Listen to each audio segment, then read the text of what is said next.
आइए दोस्तों शुरू करते हैं आज का एक बहुत बढ़िया इवेंट जहां पे मैं और अनिरुद्ध जी आपके साथ मिलकर आपकी प्रोडक्टिविटी और एफिशिएंसी को बढ़ा के आप प्रॉफिटेबिलिटी को किस तरह से बढ़ा सकते हैं इसके ऊपर हम बात करेंगे। जो दोस्तों आज हम डिस्कशंस करने वाले हैं इसमें आप कोई सी भी इंडस्ट्रीज से हैं, शायद आप मैन्युफैक्चरिंग इंडस्ट्री से बिलोंग करते हैं, कोई सर्विस इंडस्ट्रीज से हैं, काफी सारे लोग यहाँ पे आप कहेंगे तो मेडिकल फील्ड से भी है या हॉस्पिटल फील्ड से भी है, लेकिन ये जो प्रोग्राम है वो सारी इंडस्ट्रीज के लिए इतना ही एप्लीकेबल रहेगा। आप कोई भी बिजनेस करते हैं उसमें आपके प्रॉफिट को दुगना करने के बारे में आज हम बात करने वाले हैं और वाकई में हम इसमें बहुत महारत हासिल कर चुके हैं। पिछले 20 साल से ग्रीन डॉट ने यही इंप्लीमेंट किया है और इंडस्ट्रीज में डबल से ज्यादा मुनाफा करवाया हुआ है। जो प्रॉफिटेबिलिटी है उसको इंजीनियरिंग और सर्विस इंडस्ट्रीज के साथ कैसे लिंक कर सकते हैं, कैसे बढ़ा सकते हैं, इसी के बारे में बात करेंगे। अगर आप एक अच्छे एंटरप्रेन्योर हैं तो आपका हमेशा सोच ये रहता है कि हम ग्रोथ करें, इंडस्ट्रीज को आगे ले जाएं और इंडस्ट्रीज के साथ साथ हम प्रॉफिटेबिलिटी के साथ आगे बढ़ते रहें। आज कॉम्पिटिशन्स के दौर में प्रॉफिट कम होता जा रहा है और कहीं ना कहीं हमारा कॉम्पिटिटर हमसे अच्छी प्रोडक्ट भी डिलीवर कर पाता है या कहीं ना कहीं वो बेहतरीन से बेहतरीन सेवा दे पाते हैं या उनका डिलीवरी टाइम कम रहता है। और ऐसे बहुत सारी चीजें हैं जिसकी वजह से आप अपनी इंडस्ट्रीज में इतना प्रॉफिट नहीं कमा पाते होंगे, ऐसा पॉसिबल है। अगर आप अच्छा प्रॉफिट कर पाते हैं तो भी कोई दिक्कत नहीं है, आप इसको दुगना श्योर से कर पाएंगे। आइए दोस्तों शुरू करते हैं प्रॉफिटेबिलिटी के बारे में। मैं गुजारिश करूंगा अनिरुद्ध जी से कि वो भी अपना एक छोटा सा इंट्रोडक्शन दे दे and then we will move on. Hi Nirav, thank you for inviting me, Nirav. It's a pleasure to be sharing a screen with Nirav, who has been is actually not working for his own business, but I would say he's working for to save the national wealth.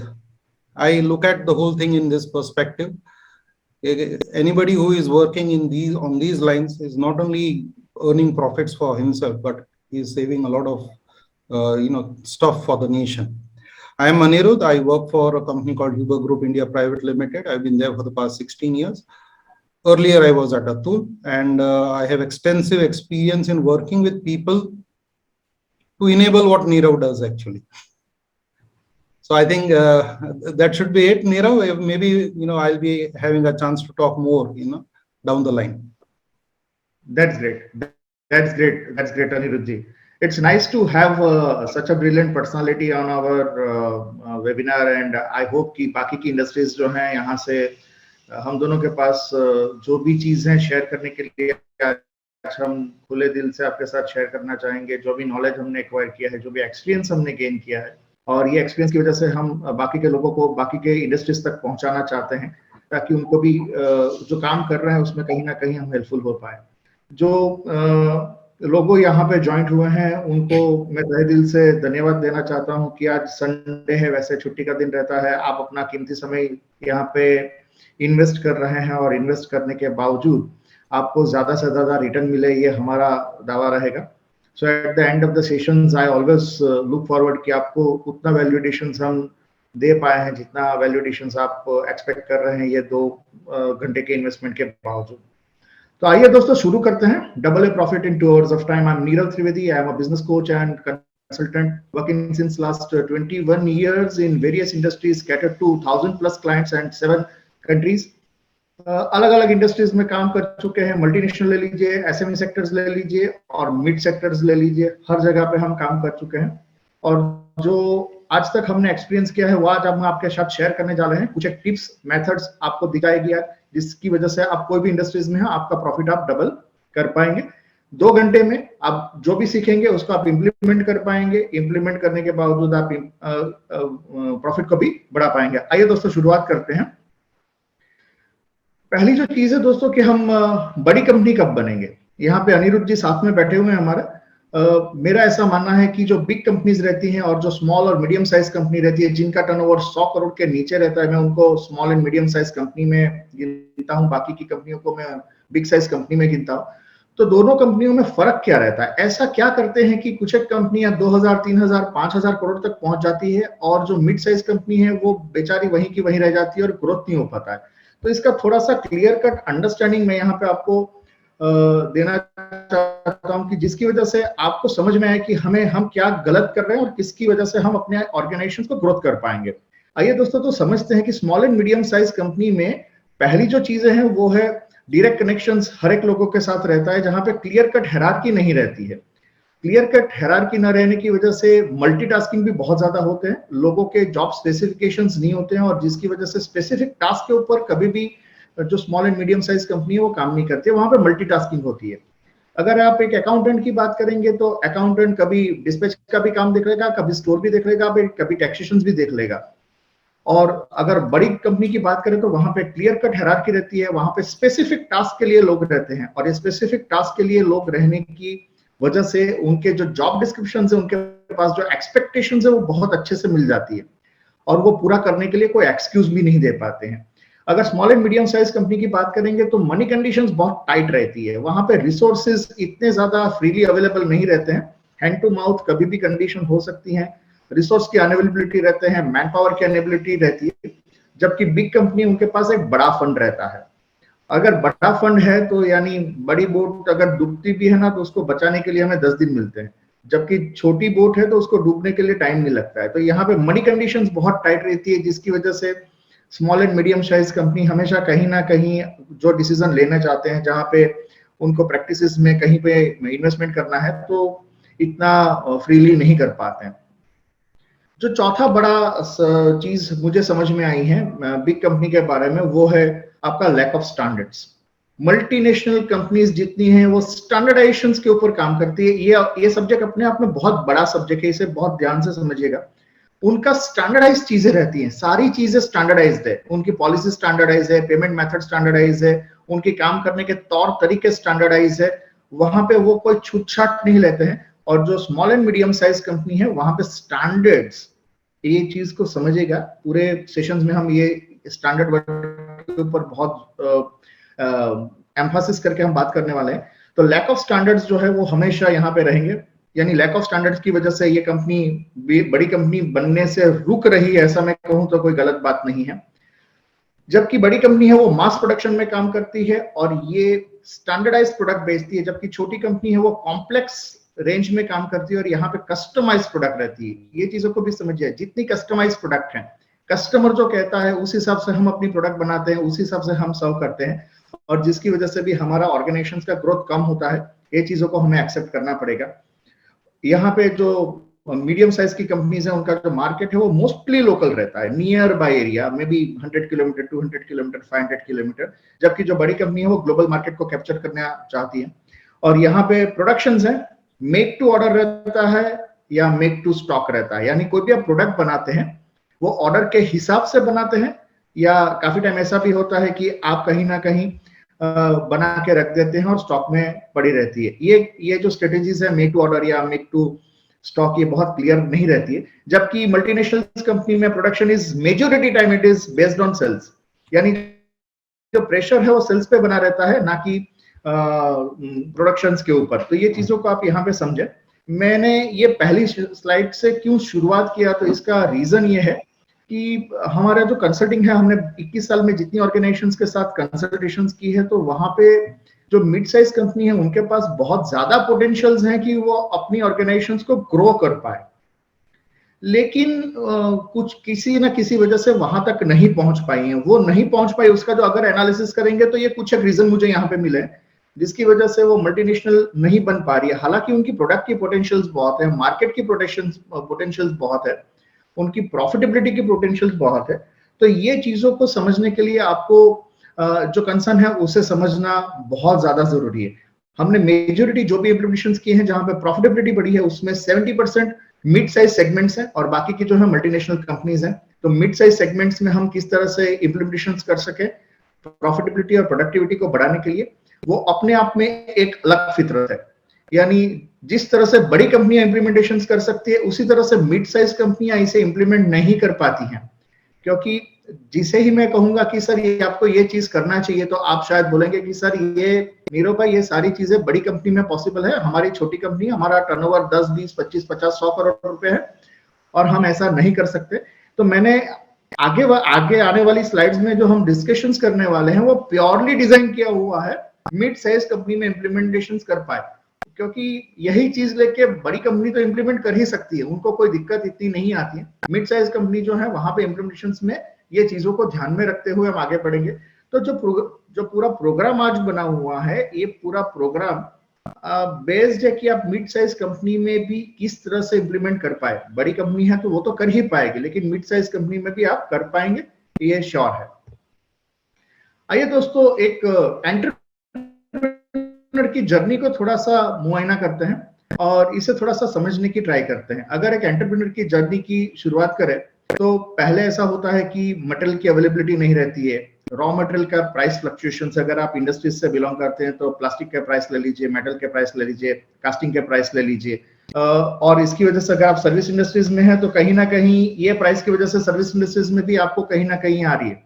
दूसरा सबसे बड़ा challenge आ रहा है हमारे पास जो है वो lead time जो है 5-6 वीक में आप दे पाते हैं, आपके पास स्पेस नहीं है, नए मशीन्स की जरूरत है, नए टेक्नोलॉजी की जरूरत है, और ये सारे प्रॉब्लम की वजह से इनएफिशिएंसी क्रिएट हो रही है, ओवरहेड बढ़ते जा रहे हैं, लेबर कॉस्ट जो है वो एग्जॉस्टिवली बढ़ रही है, इसके साथ साथ हमारा हाउसकीपिंग पुअर हो जाता है, हमारे पास मटेरियल रखने के लिए स्पेस नहीं रहती है, और प्रॉफिटेबिलिटी जो है वो चैलेंज रहती है।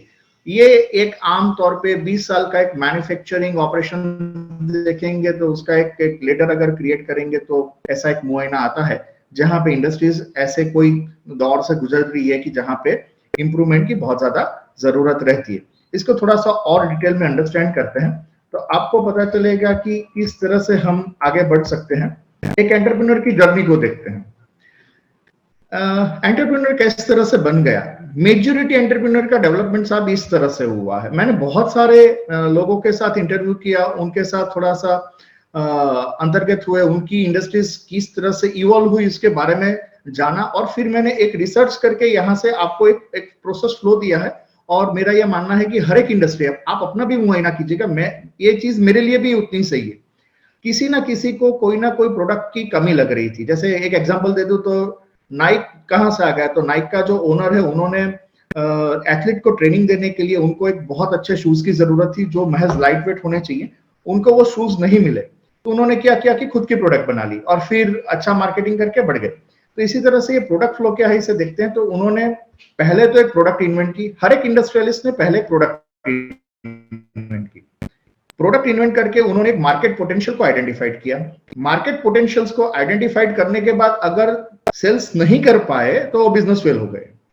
आज अगर 2020 की बात करेंगे, 19-20 की बात करेंगे तो 92% स्टार्टअप्स मिजरेबली फेल्ड है। अगर 2016 की बात करेंगे तो वहां पे $312 बिलियन का इन्वेस्टमेंट हुआ था स्टार्टअप के अंदर, और उसमें से 92% स्टार्टअप फेल हो चुके हैं। स्टार्टअप क्यों फेल हुआ है वो अपने आप में एक अलग फितरत है, लेकिन अगर आप ये चीज को देखेंगे तो आपको पता चलेगा कि आपका जो प्रोडक्ट इन्वेंट हुआ है उसको आप किसी भी तरह से मार्केट ही नहीं कर पाए। यानी अगर आपकी ऑर्गेनाइजेशन में आप सेल्स नहीं कर पाते हैं इनिशियल लेवल पे तो आपका बिजनेस फेल हो जाएगा। मान लीजिए आपने इफेक्टिव मार्केटिंग कर दी तो आपका बिजनेस चल पड़ेगा साहब।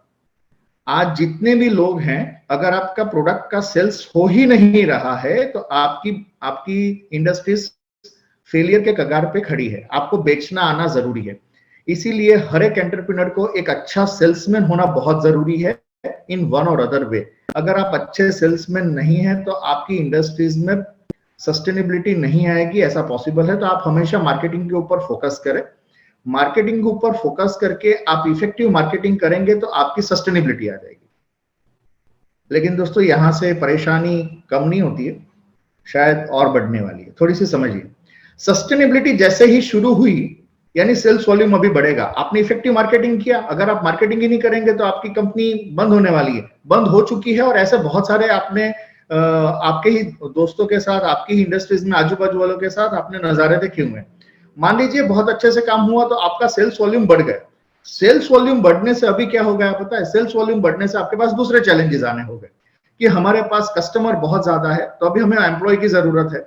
एम्प्लॉय आ गए तो मेरा ओवरहेड बढ़ रहा है, यानी मेरा रेवेन्यू तो बढ़ रहा है। यहाँ पे ध्यान दीजिएगा, मेरा रेवेन्यू बढ़ रहा है, मेरा टर्नओवर बढ़ रहा है, लेकिन प्रॉफिट नहीं बढ़ रहा है।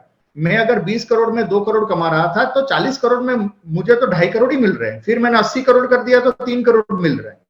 यानी मेरा प्रॉफिटेबिलिटी इतना नहीं बढ़ रहा है और मैं मेरे प्रोजेक्ट को भी कंप्लीट नहीं कर पा रहा हूं। फिर ये टेंशन आता है, पहले टेंशन था कि ऑर्डर ही नहीं मिल रहे, अभी टेंशन है कि साहब ऑर्डर तो मिल रहे हैं, जितने चाहिए ऑर्डर मिल जाएंगे, लेकिन काम खत्म ही नहीं हो रहे यार। अगर काम खत्म नहीं हो रहे हैं तो पेमेंट नहीं आएगा, बिलिंग नहीं होगा तो पेमेंट नहीं आएगा, वापस एक स्ट्रेसफुल और फ्रस्ट्रेटिंग कंडीशंस आ जाती है। ऐसा मेजॉरिटी इंडस्ट्रीज में ये पॉसिबल रह सकता है, और ये चीजों को ध्यान में रखते हुए आज के पूरे प्रोग्राम में हम आगे बढ़ेंगे। यहाँ पे तो प्रॉब्लम क्या था दोस्तों, पहले प्रॉब्लम था सेल्स नहीं हो रहा था, इसकी वजह से कंपनी में इश्यूज थे। अभी सेल्स होना चालू हो गया है, सेल्स अच्छे से हो रहा है, तो हमारे पास अभी दूसरे चैलेंजेस आ गए। हाई एट्रिशन रेशियो, लोग आते हैं और छोड़ के चले जाते हैं। मैं उनको ट्रेन करता हूं, मेरी कंपनी जो है ट्रेनिंग स्कूल बन चुकी है, लेकिन वो टिकते नहीं।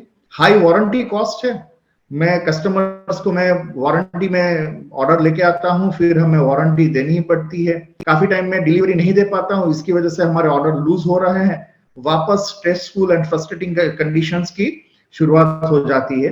और अगर आप वही ना करेंगे तो ये सारी चीजों में मिसिंग क्या है, ये सारी चीजों में एक ही चीज मिसिंग है, that is called as business is an effective production system. आपके पास क्या नहीं है, तो आपके पूरे बिजनेस में सिर्फ इफेक्टिव प्रोडक्शन सिस्टम है, दैट इज लैकिंग। आपका अगर इफेक्टिव प्रोडक्शन सिस्टम बन जाता है तो आपको ये क्वेश्चंस नहीं आएंगे, कम आएंगे, या आप आसानी से इसे सॉल्व कर सकते हैं। तो ये चीजों को समझने के लिए आप एक पूरी मेथड को समझिए कि इफेक्टिव प्रोडक्शन सिस्टम होता क्या है, और आप भी हमारे साथ सहमत होंगे कि इफेक्टिव प्रोडक्शन सिस्टम की वजह से आप अपने ऑर्गेनाइजेशंस में ना आपकी वारंटी कॉस्ट आएगी हाई, ना आपके ऑर्डर लूज होंगे, ना आपकी फ्रस्ट्रेशन कंडीशन आएगी, और ना आपको कभी कस्टमर को मना करना पड़ेगा। कस्टमर को आप अच्छे से समझ पाएंगे और इसकी वजह से आप बहुत अच्छा काम कर पाएंगे। अगर आप सर्विस इंडस्ट्रीज में, जैसे कोई डॉक्टर्स भी हमारे साथ ज्वाइंट हुए यहाँ पे, अगर आपका क्लिनिक है, अगर आपका कोई ना कोई जगह पे आउटपुट मिल रहा है, तो भी आप बहुत अच्छी तरह से इसको आउटपुट लेके इंप्लीमेंटेशन में कर पाएंगे।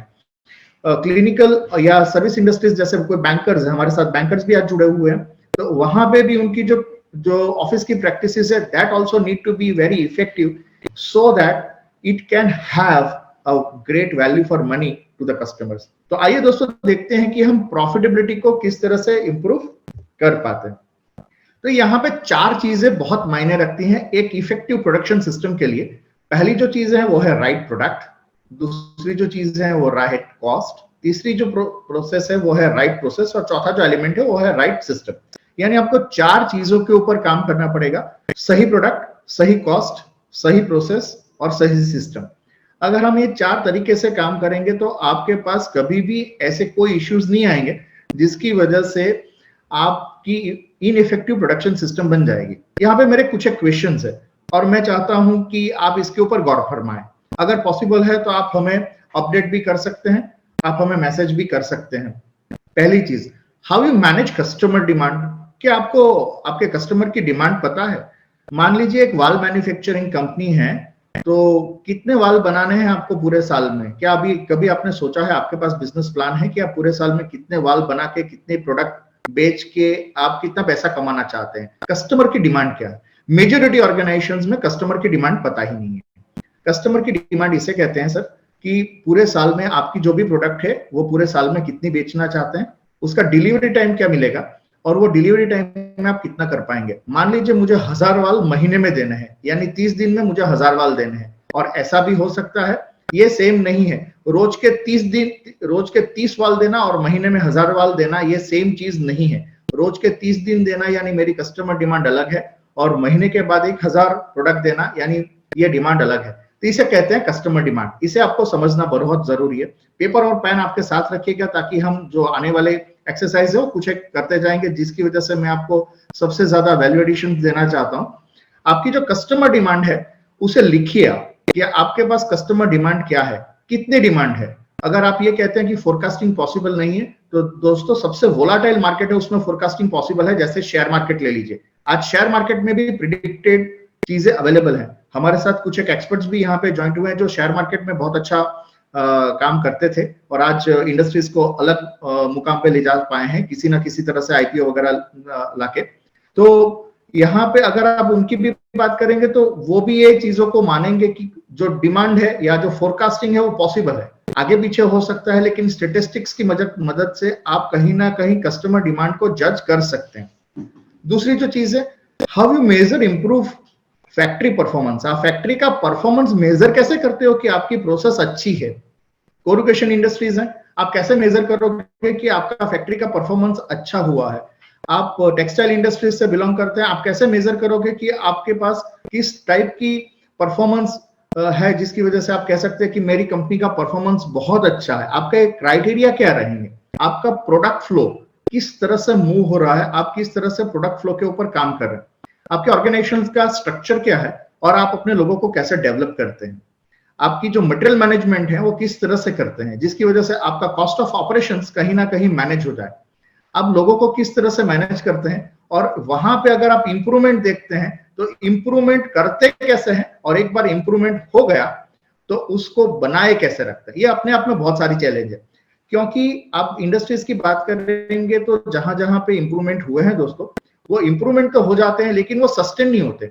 बहुत सिंपल एग्जांपल दे देता हूं कि आपने कोई प्रोसेस इंप्रूव कर ली है, 2 महीने के बाद जैसी थी वैसी हो जाएगी। आप जिम में गए हैं, आपने जिम में जाके अपनी फिटनेस को बेहतरीन से बेहतरीन बना लिया, आपने डाइट कर रहे थे, फिर जिम बंद कर दिया, फिर डाइट भी बंद कर दिया, वापस 6 महीने के बाद जैसे थे वैसे हो गए। तो कंसर्न क्या है कि आपने इंप्रूवमेंट तो कर लिया लेकिन इंप्रूवमेंट को लॉक नहीं किया, उसको सस्टेन नहीं किया, उसको इंप्रूव भी नहीं किया। तो ये चीजों के साथ आपकी इफेक्टिव प्रोडक्शन सिस्टम बन पानी चाहिए। अगर आपकी इफेक्टिव प्रोडक्शन सिस्टम बनेगी तो आपकी ऑर्गेनाइजेशंस में आपको प्रॉफिटेबिलिटी जनरेट करने में कोई दिक्कतें नहीं आएंगी और आप बेहतरीन से बेहतरीन तरीके से आप प्रॉफिटेबिलिटी को जनरेट कर पाएंगे। आइए दोस्तों आगे बढ़ते हैं। ये पहली टिप्स है आपके लिए। So money rotations is going to be one of the factor for profitability. 2 case है, एक सुपर्ब इंडस्ट्रीज हैं और एक हमारे जैसे आम इंडस्ट्री है। जो राइट हैंड साइड पे जो ये दिख रही है ये आपकी सुपर इंडस्ट्रीज हैं, जहां पे एक एग्जांपल देके मैं आपको प्रॉफिटेबिलिटी को समझाना चाहता हूं जिससे आप कैश फ्लो भी मैनेज कर सकते हैं। पर डे का सेल्स मान लीजिए 10,000 रुपए है, सिर्फ 2% के प्रॉफिट के साथ ये साहब काम करते हैं और उनका जो पेमेंट साइकिल है वो सेम डे आ जाता है। यानी इन्वेस्टमेंट कितना हुआ, रोज 10,000 रुपए का इन्वेस्टमेंट करेंगे और उनको शाम को 10,200 मिल जाएंगे। अगर महीने की बात करेंगे तो 6,000 रुपए का प्रॉफिट मिलेगा। 10,000 रुपए के इन्वेस्टमेंट के ऊपर 6,000 का प्रॉफिट आएगा। जो रिटर्न ऑन इन्वेस्टमेंट आ रहा है वो 60%। अभी दूसरी इंडस्ट्रीज की बात करते हैं। पर डे का सेल्स इनका भी 10,000 रुपए ही है साहब, प्रॉफिट 20% है, पेमेंट साइकिल जो है 30 डेज का है। यानी हमें रोज 10,000 रुपए इन्वेस्ट करने पड़ेंगे, 30 दिन के बाद यानी 3 लाख का इन्वेस्टमेंट हो जाएगा, हमारा पर डे प्रॉफिट आएगा 2,000, मंथली प्रॉफिट आएगा हमारा 60,000। यहाँ पे 2,000 नहीं 60,000 हमारा मंथली प्रॉफिट आएगा। और जो ROI आने वाला है वो कितना आएगा, इट इज अराउंड 20%, राइट। तो अगर आप देखेंगे तो ROI जो है वो 20% आएगा। यानी कौन सा बिजनेस अच्छा लगा आपको, 2% वाला या 20% वाला? 10,000 के इन्वेस्टमेंट से 6,000 रुपए कमाओ कि 3 लाख के इन्वेस्टमेंट से 2,000 रुपए का मुनाफा पाइए। तो दोस्तों अगर आप प्रॉफिट गेन की बात करेंगे तो it is not about percentage of profit, it is about how fast your money get rotated. आपका पैसा कितना फास्ट घूम रहा है उसके ऊपर पूरा इकोनॉमिक्स चलता है, उसी के ऊपर आपकी सारी चीजें चलती हैं। अभी ये होगा कैसे, यानी इसमें क्या हो गया, आप ये चीजों को समझे तो ऐसा होगा कि आज सुबह मैंने ऑर्डर लिया और शाम को डिलीवर कर दिया है, सबसे अच्छा बिजनेस है। पैसे अगर मेरे 3 महीने के बाद आने वाले हैं और आज मुझे मिल रहे हैं तो ये सबसे अच्छा बिजनेस आप कर पा रहे हैं। अमेजोन ले लीजिए और किराना की दुकान ले लीजिए, अमेजोन पहले पैसा ले लेता है और बाद में मटेरियल आपको डिलीवर करता है, जबकि किराना की दुकान है उसमें मटेरियल आप पहले लेके जाते हैं और 30 दिन के बाद पैसे मिलते हैं। और उसकी वजह से इसकी कभी भी स्केलेबिलिटी नहीं हुई, इन्वेंट्री भी बहुत ज्यादा कैरी करता है, फिर भी किराने की दुकान में सारी चीज नहीं मिलती। और अमेजोन की खुद की कोई इन्वेंट्री नहीं है और फिर भी सारी प्रोडक्ट अवेलेबल है, बहुत ज्यादा प्रॉफिट कमाते हैं और money rotation is always at best. उनका कोई पैसे भी इन्वेस्टमेंट नहीं हुआ है टेक्नोलॉजी के अलावा देखेंगे तो ये चीजों को समझना बहुत जरूरी है। तो आपकी इंडस्ट्रीज में कभी भी आप डील करते हैं तो आपका जो पेमेंट साइकिल है उसके ऊपर आप ध्यान दीजिए। अगर आपका पेमेंट साइकिल बहुत वीक है तो आप कैसे मुनाफा कर पाएंगे। अभी एक इंडस्ट्री हमारे पास आई थी जिनका पेमेंट साइकिल 11 मंथ के बाद है, 11 महीने के बाद पैसा आता है। क्या क्या प्रॉफिट कमाते होंगे आप सोचिए, 11 महीने के बाद क्यों आता है पैसा? तो कॉम्पिटिटर को ही इसी तरह से हम बीट कर सकते हैं। हमारा प्रोडक्ट का डिलीवरी नहीं हो पाता है, मशीन बनने में हमें बहुत ज्यादा टाइम लग जाता है, तो साहब आपको आपका डिलीवरी का टाइम कम करना पड़ेगा, तो आप प्रॉफिट ज्यादा ले पाएंगे, तो ही आपका मनी रोटेशन फास्ट हो जाएगा। जितना फास्ट मटेरियल डिलीवर कर पाएंगे उतना फास्ट पेमेंट आप क्लाइंट से मांग सकते हैं। और प्रोडक्ट में भी इनोवेशंस करने पड़ेंगे ताकि आप थोड़ा सा मार्केट पेनिट्रेशन में भी बहुत अच्छे से बने रहेंगे। तो ये चीज होगी कैसे? तो ये चीज करने के लिए आप जो जो चीज हम समझ रहे हैं ये पूरी है पेमेंट साइकिल को फास्ट करने के तरीके। जो हम प्रैक्टिसेस अभी हम डिस्कस करने वाले हैं उसकी वजह से आपके पेमेंट साइकिल फास्ट हो जाएगी। जो पेमेंट साइकिल अगर फास्ट हो जाती है तो प्रॉफिट अगर आपका थोड़ा सा कम हो जाएगा तो भी चलेगा, लेकिन आपके पास जितने भी क्वेश्चंस हैं वो आप कहीं ना कहीं एलिमिनेट करके उसको इंप्रूव कर सकते हैं। तो ये जो चीजें हैं इसके ऊपर आपको हमेशा ध्यान देना चाहिए और इसके ऊपर ही फोकस करना चाहिए। वर्ल्ड की जितनी भी सिस्टम बनी हुई है प्रॉफिट इंप्रूवमेंट के बारे में, वो आपको अल्टीमेटली कैश फ्लो इंप्रूवमेंट करने की बात करेगी, और वहां पे लीन मैन्युफैक्चरिंग जो प्रैक्टिसेस है उसी की वजह से आप ये प्रैक्टिसेस को इंप्लीमेंट कर पाएंगे। आइए थोड़ा सा आगे जाके इसको देखते हैं।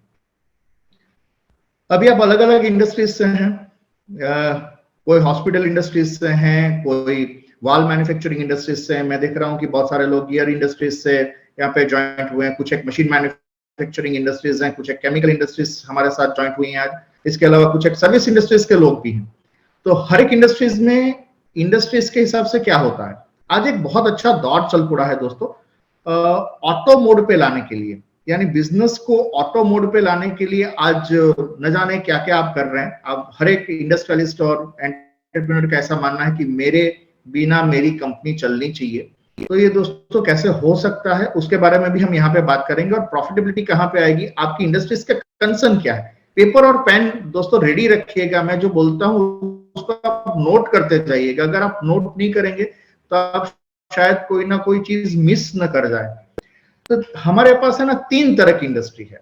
जितनी भी इंडस्ट्रीज आज आप समझ रहे हैं उसमें आपके पास सिर्फ 3 तरह के ही इंडस्ट्री, इसको आप समझ लीजिए। पहली जो इंडस्ट्रीज है वो है जंबल्ड फ्लो, एक इंडस्ट्रीज है इंटरमिटेंट फ्लो, और एक इंडस्ट्री है कंटिन्यूअस फ्लो। इसको हमने डिवाइड कैसे किया है, नंबर ऑफ ऑपरेशंस बहुत ज्यादा है जो मैंने यहाँ पे वाई एक्सिस पे लिए है, और एक्स एक्सिस की बात करें तो यहाँ पे 2-3 पैरामीटर्स हैं। जैसे नॉन स्टैंडर्डाइज प्रोडक्ट है, या 100% कस्टमाइज प्रोडक्ट है, या हर एक बार नई नई प्रोडक्ट होती है, उसे हम जंबल्ड फ्लो कहेंगे। कुछ एक एग्जांपल के साथ समझेंगे, डोंट वरी।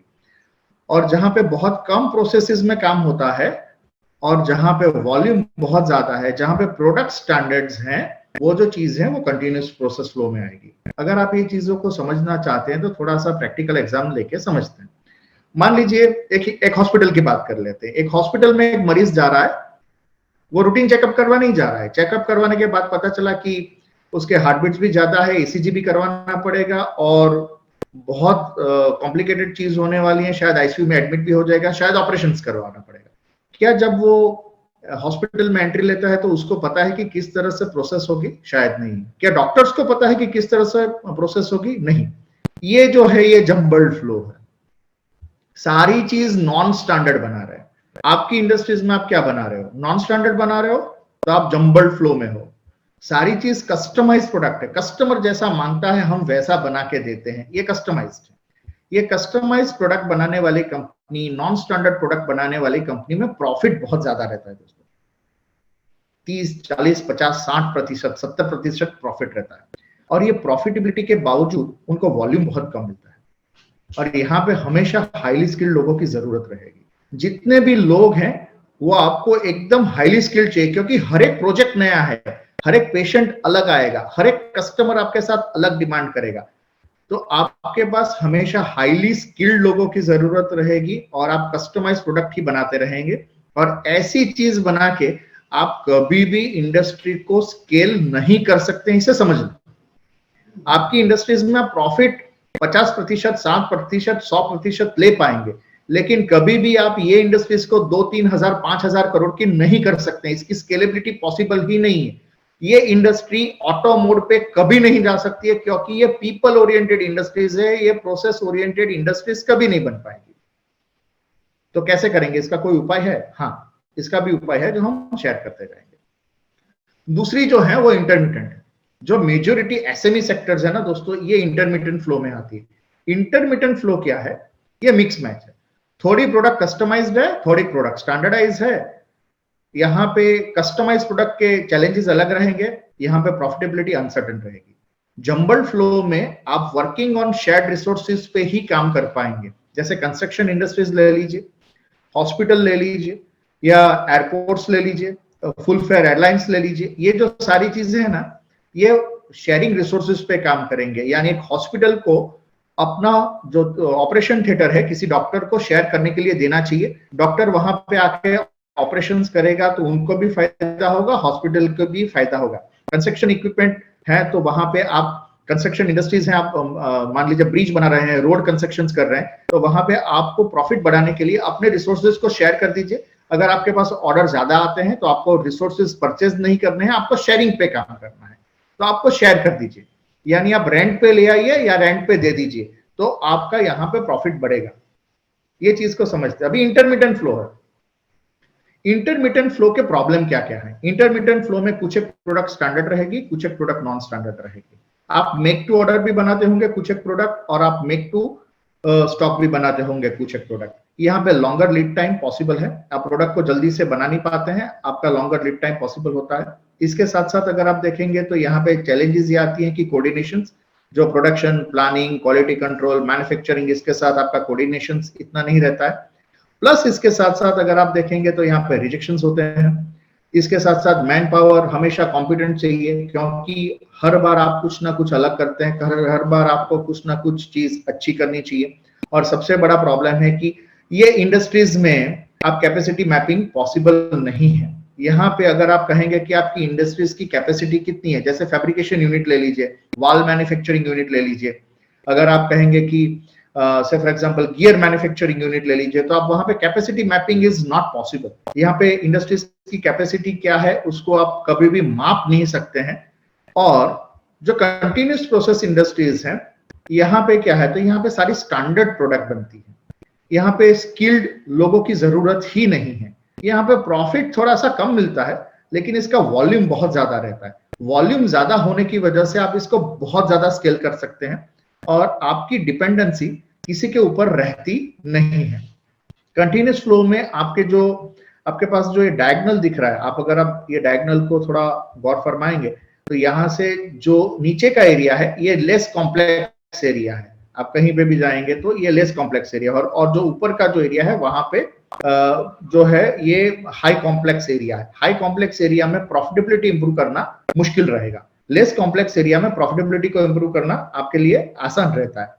तो आपका काम क्या है? आपका काम है कि सर अगर आप जंबल फ्लो में हैं तो उसके स्टेजेस ऑफ ऑपरेशंस को कम कीजिए। अगर आप जंबल फ्लो में लो स्टेज पे हैं तो आप इंटरमीडिएट फ्लो में हाई स्टेज में रहेंगे, या आपको बेहतरीन मिलेगा। अगर आप इंटरमीडिएट फ्लो में हैं तो आपको कंटिन्यूस फ्लो में चले जाना है। यानी क्या होगा, नॉन स्टैंडर्ड प्रोडक्ट से स्टैंडर्ड प्रोडक्ट पे चले जाइए। अगर नॉन स्टैंडर्ड प्रोडक्ट से स्टैंडर्ड प्रोडक्ट के ऊपर चले गए, कस्टमाइज प्रोडक्ट से स्टैंडर्ड प्रोडक्ट पे चले गए, तो आपको हाई स्किल लोगों की जरूरत नहीं रहेगी, वही चीज लो स्किल लोगों से आप करवा सकते हैं। अच्छा, इसके साथ साथ आपका प्रॉफिट कम हो जाएगा परसेंटेज वाइज, लेकिन आपका वॉल्यूम बढ़ेगा तो आप इसको बहुत ज्यादा स्केल कर सकते हो। आने वाले दिनों में आप ये इंडस्ट्रीज को 200, 500, 1000 करोड़ की बना सकते हैं। अगर आप ये चीज करने में सक्षम नहीं रहे तो आप कभी भी चीजों को ऑटो मोड पे नहीं रख सकते हैं। जितने भी आज सो कॉल्ड गुरु कह रहे हैं कि हम बिजनेस को ऑटो मोड पे ले आएंगे, जंबल फ्लो में ऑटो मोड कभी भी पॉसिबल नहीं है। It is 100% people oriented company, तो आप कभी भी ट्राई ना करें। अगर आप इसको स्टैंडर्डाइज करेंगे तो ही चीज आगे बढ़ेगी। तो यहाँ पे जो कीवर्ड है ना, वो है चीजों को स्टैंडर्ड करना। आप स्टैंडर्डाइजेशन के ऊपर बात करें, इंडिया में अगर स्टैंडर्ड्स की बात करें तो स्टैंडर्ड्स हमने बनाई नहीं है। बहुत छोटे छोटे एग्जांपल ले लेता हूं। कितने प्रोडक्ट है जो आप बेचना चाहते हैं, इज देयर अ स्टैंडर्ड, या आप कस्टमर के हिसाब से इसको नॉन स्टैंडर्ड बना देते हो? नॉन स्टैंडर्ड बनाओगे यानी आप इंटरमीडिएट में आ जाओगे, या मिक्स मैच करोगे तो इंटरमीडिएट में आ जाओगे। पूरा नॉन स्टैंडर्ड है यानी जंबल फ्लो में आ जाओगे। प्रॉफिट मिलेगा लेकिन कभी भी स्केल्ड नहीं कर पाओगे। अगर आप आपके पास लोगों की जरूरत, तो वो भी हाईली स्किल्ड लोगों की जरूरत रहेगी। हाईली स्किल्ड लोग नहीं है तो गलती हो जाएगी, रिजेक्शंस बढ़ जाएगा, वापस आपका प्रॉफिट में घाटा हो जाएगा। और तो आपको यहाँ पे सोचना है कि मुझे स्टैंडर्ड प्रोडक्ट ही बनानी है, स्टैंडर्डाइज ही करना है, प्रोसेस को स्टैंडर्डाइज करना है, प्रोडक्ट को स्टैंडर्डाइज करना है, मेथड को स्टैंडर्डाइज करना है, काम करने के तौर तरीके को स्टैंडर्डाइज करना है। जब तक आप स्टैंडर्डाइजेशन नहीं करेंगे तब तक आप कंटिन्यूस फ्लो में नहीं जा पाएंगे। कंटिन्यूस प्रोसेस फ्लो के अपने चैलेंजेस रहते हैं। अभी चैलेंजेस की थोड़ी सी बात करते हैं। कंटिन्यूस प्रोसेस फ्लो में क्या चैलेंजेस है? तो कंटिन्यूस प्रोसेस फ्लो में दोस्तों चैलेंजेस ये है कि आपका मेंटेनेंस जो है ये सबसे अच्छा होना चाहिए। यहाँ पे मशीन बंद नहीं रहने चाहिए। अगर मशीन बंद रह गए तो आपका मुनाफा खा जाएगा। दूसरी जो चीज है, यहाँ पे आपको रिजेक्शंस अफोर्ड नहीं कर सकते हो। आप कहीं पे भी रिजेक्शंस हुआ तो आप अफोर्ड नहीं कर पाएंगे। रिजेक्शंस जैसे ही आया तो आप लॉस मेकिंग करना शुरू कर दोगे। तो कंटिन्यूस प्रोसेस इंडस्ट्रीज कोई भी है तो वहां पे आपको दो चीजों के बारे में ही ध्यान रखना है। पहली जो बात है वो है आपका मेंटेनेंस बहुत अच्छा होना चाहिए। मशीन 24/7 365 डेज चलना चाहिए आइडियली। और रिजेक्शंस की बात करेंगे तो परसेंटेज में रिजेक्शंस की बात करना तो अभी पुराने जमाने की बात हो गई। आपको पीपीएम दैट इज पार्ट पर मिलियन और पार्ट पर बिलियन की बात करनी चाहिए। अगर आज भी आप रिजेक्शंस को परसेंटेज में गिन रहे हैं तो आप 25 साल पीछे की बात कर रहे हैं। तो आपका रिजेक्शंस जो है वो अभी आपको पीपीएम और पीपीबी पे गिनना चाहिए कि पार्ट पर मिलियन और पार्ट पर बिलियन किस तरह से गिना जाता है। तो यहाँ के चैलेंजेस ये रहेंगे। तो कंटिन्यूस फ्लो में आपको, अगर आपकी इंडस्ट्रीज कंटिन्यूस फ्लो में है तो आपको मेंटेनेंस और क्वालिटी कंट्रोल के ऊपर काम करना चाहिए। इंटरमिटेंट फ्लो है तो आपको production planning, longer delivery time, rejections, standardizations, इसके ऊपर आपको काम करना पड़ेगा। और जंबल्ड फ्लो है तो आपको शेयरिंग ऑफ रिसोर्सेज के ऊपर काम करना पड़ेगा। अगर आप शेयरिंग ऑफ रिसोर्सेज के ऊपर काम करेंगे तो आपको प्रॉफिटेबिलिटी मिलेगी। यहाँ पे मेंटेनेंस और रिजेक्शंस के बारे में काम करेंगे तो कंटिन्यूस प्रोसेस इंडस्ट्रीज में आपको वहां पे प्रॉफिटेबिलिटी मिलेगी। और इंटरमीडिएट है तो आपको प्रोडक्शन प्लानिंग, क्वालिटी कंट्रोल, न जाने और क्या क्या चीजों के ऊपर काम करना पड़ेगा। और ये काम करके अल्टीमेटली आप क्या कर रहे हो पता है दोस्तों? आप ये काम कर रहे हो कि जंबल्ड फ्लो से आप इंटरमीडिएट में आ रहे हो, इंटरमीडिएट से कंटिन्यूस में आ रहे हो, और कंटिन्यूस अगर है तो उसके स्टेजेस ऑफ ऑपरेशंस को कम करके फ्यू स्टेजेस में काम कर रहे हो। जितने स्टेज कम होंगे, जितना स्टैंडर्डाइजेशन ज्यादा होगा, उतना आपका प्रॉफिट बढ़ता जाएगा, वॉल्यूम बढ़ता जाएगा, आप पीसफुली काम कर पाएंगे। आपने बहुत सारी कंपनियां देखी होंगी, आपके कोई फ्रेंड ऐसे होंगे जो सुबह शायद 1 घंटे जाते हैं और 1 घंटे में उनका काम हो जाता है, और आपकी कंपनी में आप सुबह से लगे हुए हैं, 6 बजे से लेकर रात को 10 बजे तक काम करते, काम खत्म ही नहीं हो पाता है। इसका जो कंसर्न है वो एक ही कंसर्न आ रहा है कि आप कंटिन्यूस प्रोसेस फ्लो में नहीं है, वो कंटिन्यूस प्रोसेस फ्लो में ही होंगे। आप अपनी इंडस्ट्रीज के साथ दोस्तों चेकआउट कर लीजिएगा, आपको पता चल जाएगा कि वेयर यू आर। और आप, और जो आपके कस्टमर्स हैं, आपके जो दोस्त भाई बंद हैं जो बहुत अच्छी लाइफस्टाइल से जी रहे हैं, वो कंपनी में घंटे जाते हैं और उनका फिर भी प्रोडक्शन चलता रहता है, वो कंटिन्यूस प्रोसेस फ्लो में होंगे या near by continuous process flow में होंगे, तो वो इस तरह से काम कर सकते हैं। जितने भी बिजनेस गुरु आज कहते हैं कि आप ऑटो मोड पे डालो, ऑटो मोड पे डाल दो, ये ऐसा पॉसिबल नहीं है। कंटिन्यूस फ्लो में जब तक नहीं आएंगे तब तक आप ऑटो मोड में आपका बिजनेस नहीं चल सकता है। ये साइंटिफिकली प्रूवन हो चुका है और ये मेथड से ही आप कर सकते हैं, ये मैं दावे के साथ यहाँ पे कह सकता हूँ।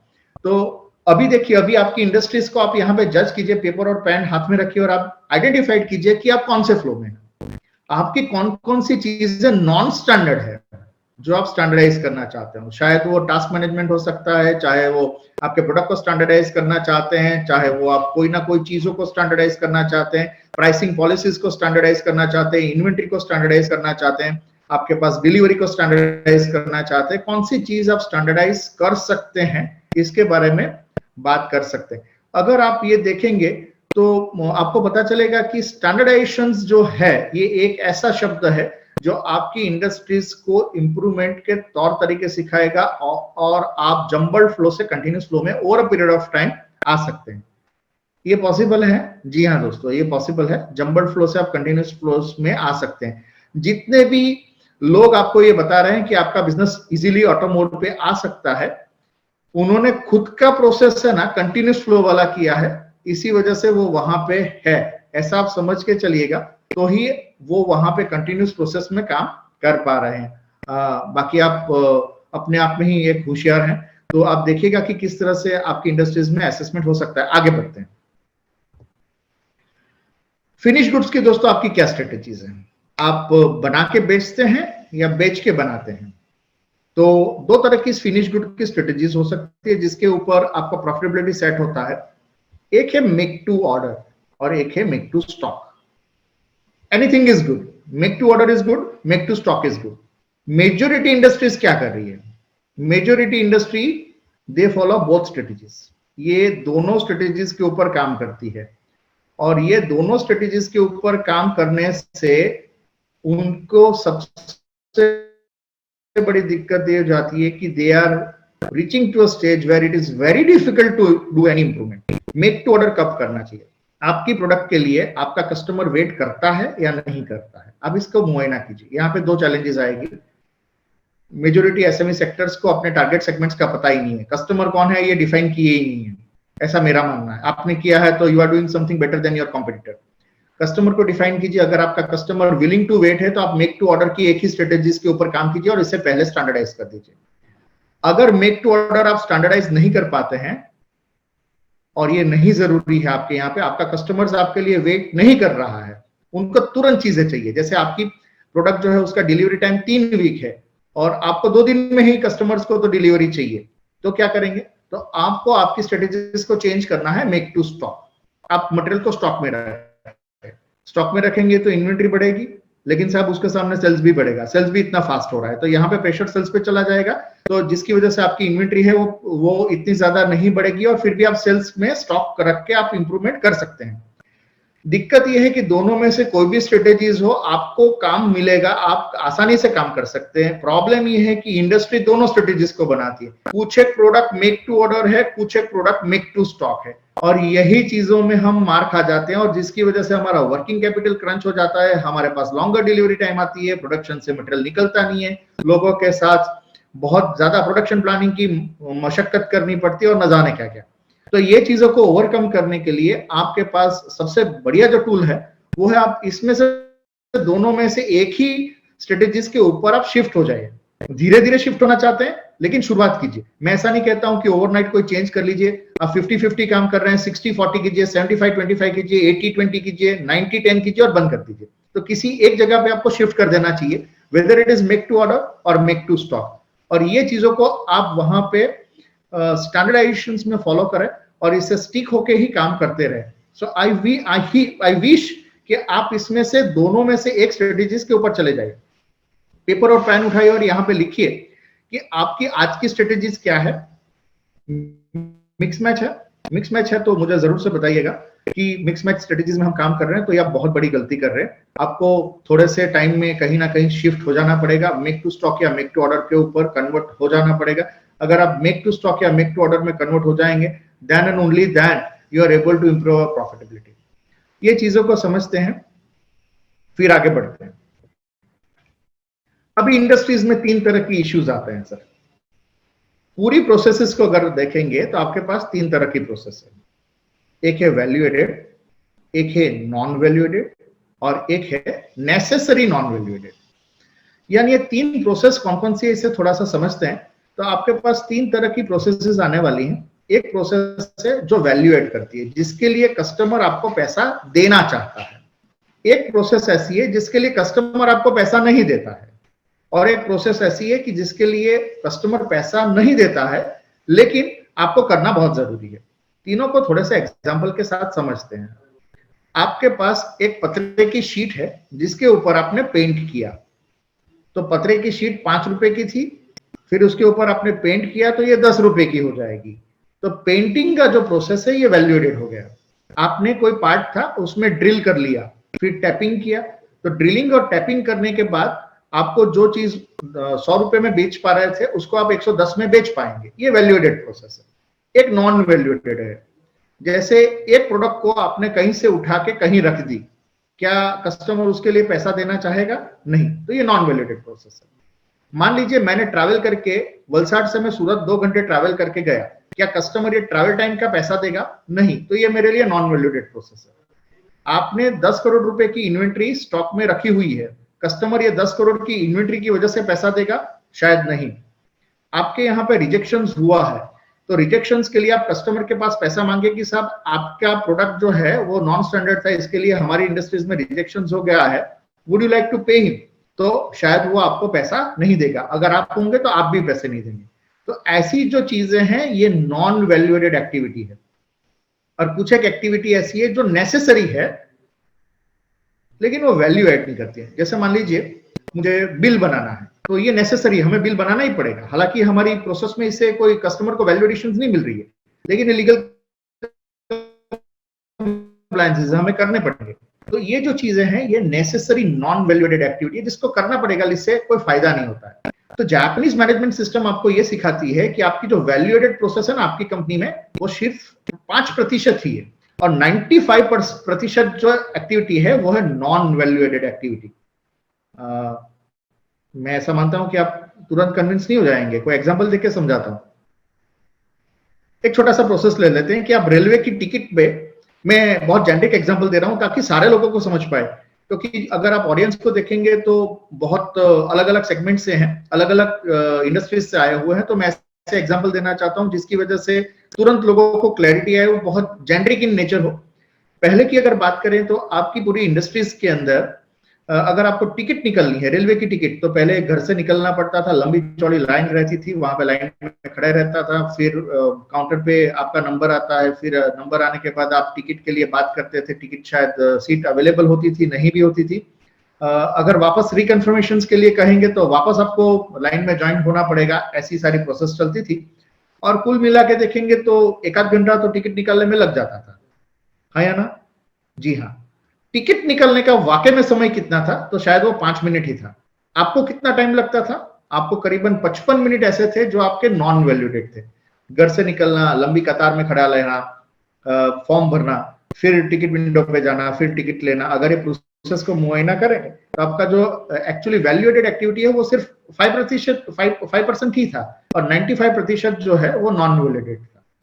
फिर गवर्नमेंट ने टेक्नोलॉजी का यूज किया, नॉन वैल्यूडेड एक्टिविटीज को उन्होंने एलिमिनेट किया और वैल्यूडेड एक्टिविटी के ऊपर काम किया, तो आज जो टिकट 60 मिनट में बनती थी वो 2 मिनट में बन जाती है, राइट? फास्टैग ये उसी का एग्जांपल है। फास्टैग में भी वैल्यूडेड एक्टिविटी को ही उन्होंने ऐड किया है।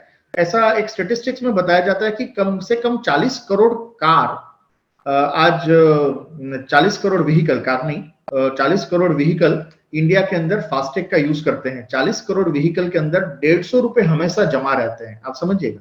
40 करोड़ मल्टीप्लाइड बाय 150, गवर्नमेंट के पास कितनी आमदनी हो चुकी होगी जो रिजर्व फंड में उनके पास रहती है, कहीं ना कहीं बैंक में रहती है, पेटीएम के पास रहती है, यानी वो इतना फंड रिजर्व हो गया, कितना बड़ा। और आप जो पेमेंट नहीं देते थे, अभी आज आप कंपलसरी देने लगे हैं। मेजोरिटी जगह पे जो टोल के ऊपर मशक्कत हुआ करती थी, हम पेमेंट नहीं देंगे, ये नहीं होगा, वो काफी सारा एलिमिनेट हो चुका है। तो इन्होंने भी क्या किया है, ये फास्टैग भी ऐसी ही है, जो वैल्यूडेड एक्टिविटी थी उसके ऊपर काम किया, नॉन वैल्यूडेड थी उनको निकाल दिया। अगर आप अमेज़न जैसे कोई बिजनेस मॉडल की बात करेंगे, उन्होंने भी यही किया है। किराना स्टोर और अमेज़न में क्या फर्क है? तो अमेज़न और किराना में कोई फर्क नहीं है, वैसे देखा जाए तो वैसे सेम कर रहे हैं, लेकिन अमेज़न ने वैल्यूडेड एक्टिविटी को ही इंप्रूव किया है, नॉन वैल्यूडेड एक्टिविटी थी उसको निकाल दिया है। तो इसे कैसे निकाला जाता है इसके बारे में हम बात करेंगे। पेपर और पेन उठाइए, आपकी पूरी प्रोसेसेस में कम से कम 5 मिनट ध्यान से रखिए कि कौन सी ऐसी प्रोडक्ट आपकी ऐसी एक्टिविटी है जो कस्टमर के लिए वैल्यू ऐड नहीं कर रही है। 2-4 चीजें तो आपको तुरंत याद आ जाएंगी, उसको एलिमिनेट कर देना है, रीअरेंज करेंगे, कंबाइन करेंगे या सिंप्लीफाई करेंगे। इसे हम ECRS कहते हैं, एलिमिनेट, कंबाइन, रीअरेंज और सिंप्लीफाई, जो हम आगे जाके आज सेमिनार में समझेंगे कि किस तरह से इसको इंप्रूव कर सकते हैं।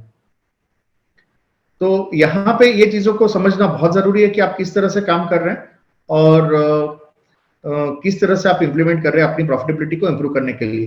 क्योंकि नॉन वैल्यूडेड एक्टिविटी जो है, ये नॉन वैल्यूडेड एक्टिविटी इलिमिनेट करने से आपका प्रॉफिट बढ़ेगा, और वैल्यूडेड एक्टिविटी जो है वो आपको बरकरार रखनी पड़ेगी, और जिसकी वजह से आप बेहतरीन से बेहतरीन आउटपुट ले पाएंगे। सो ये जो प्रोसीजर्स हैं, ये प्रोसीजर्स को अगर आप कहीं ना कहीं देखना चाहते हैं तो किस तरह से कर सकते हैं उसके बारे में हम आगे बात करेंगे।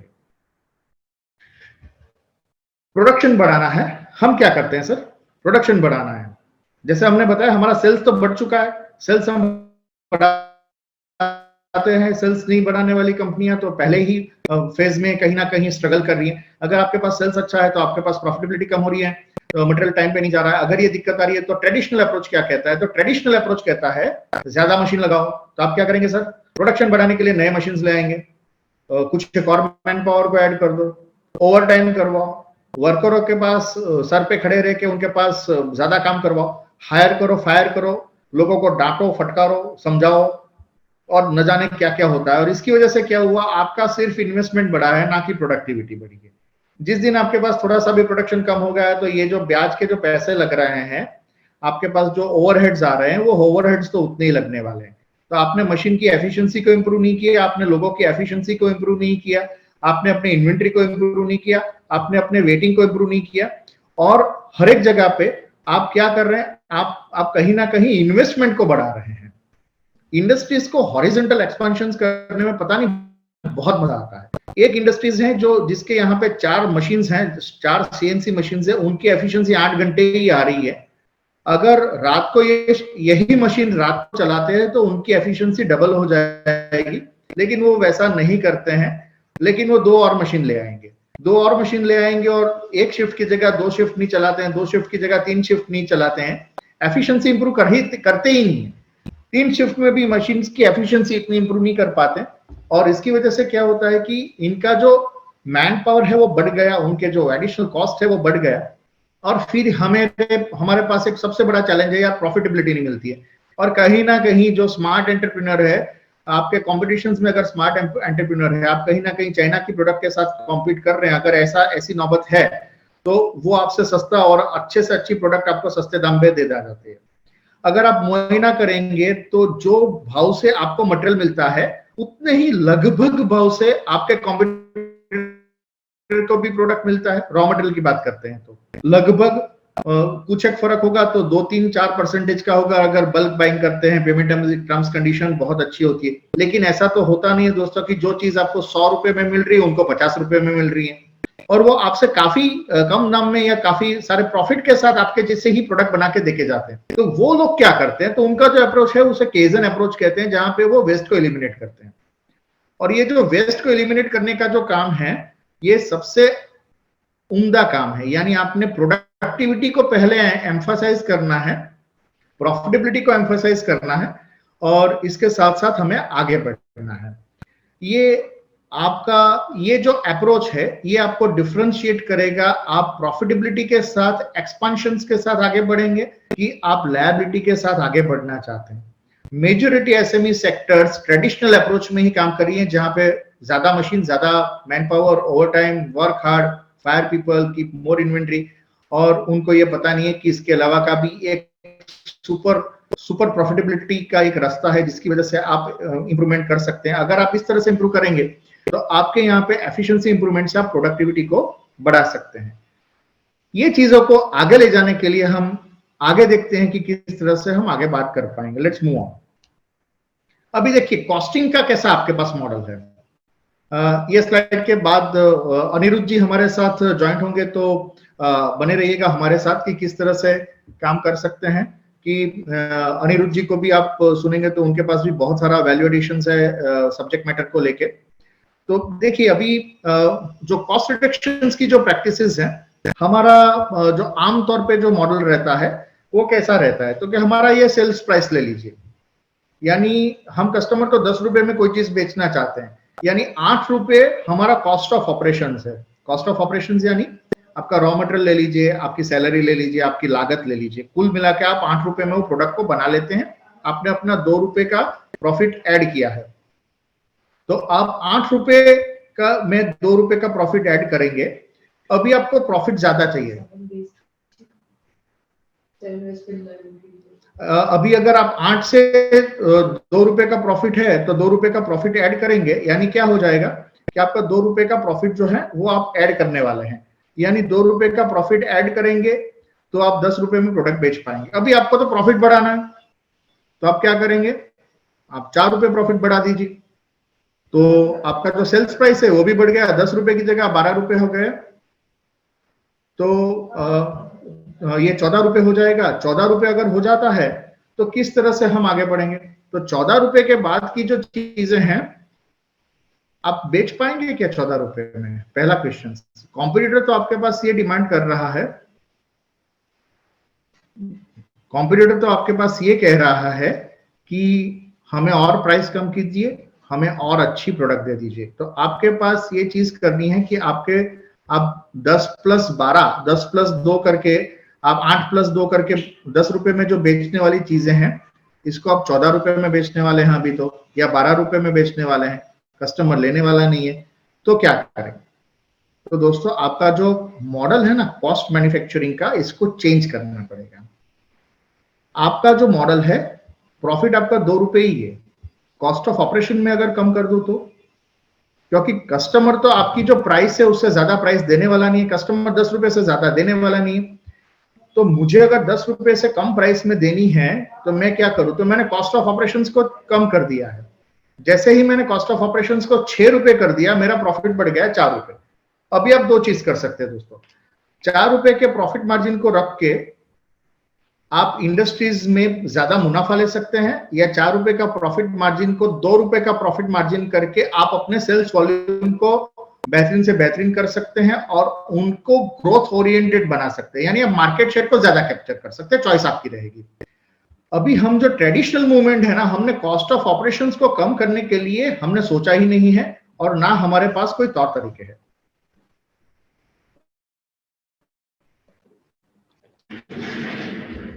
तो अगर हम यहां पे देखेंगे कि आपका जो काम क्या है, आपका काम यह है कि आपका जो 8 रुपए का कॉस्ट ऑफ ऑपरेशन है, आप इसको कैसे कम कर पाए, और आपका कस्टमर्स है वो कम से कम प्राइस पे ही मांग रहा है।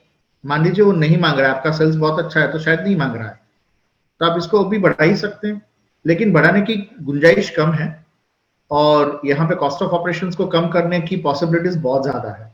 और ये कितनी हो सकती है? मैं अगर आपके साथ कुछ एक वीडियो लिंक शेयर करूंगा, व्हाट्सएप ग्रुप पे अगर आपने ज्वाइंट हुए हैं तो हम कुछ एक वीडियो लिंक शेयर करेंगे, जहां पे हमने एक फार्मास्यूटिकल कंपनी के साथ काम किया था, जहां पे 10 करोड़ टैबलेट 3 शिफ्ट में बनती थी, वही 10 करोड़ टैबलेट एक शिफ्ट में बन रही है, और उसका टेस्टिमोनियल वीडियो है।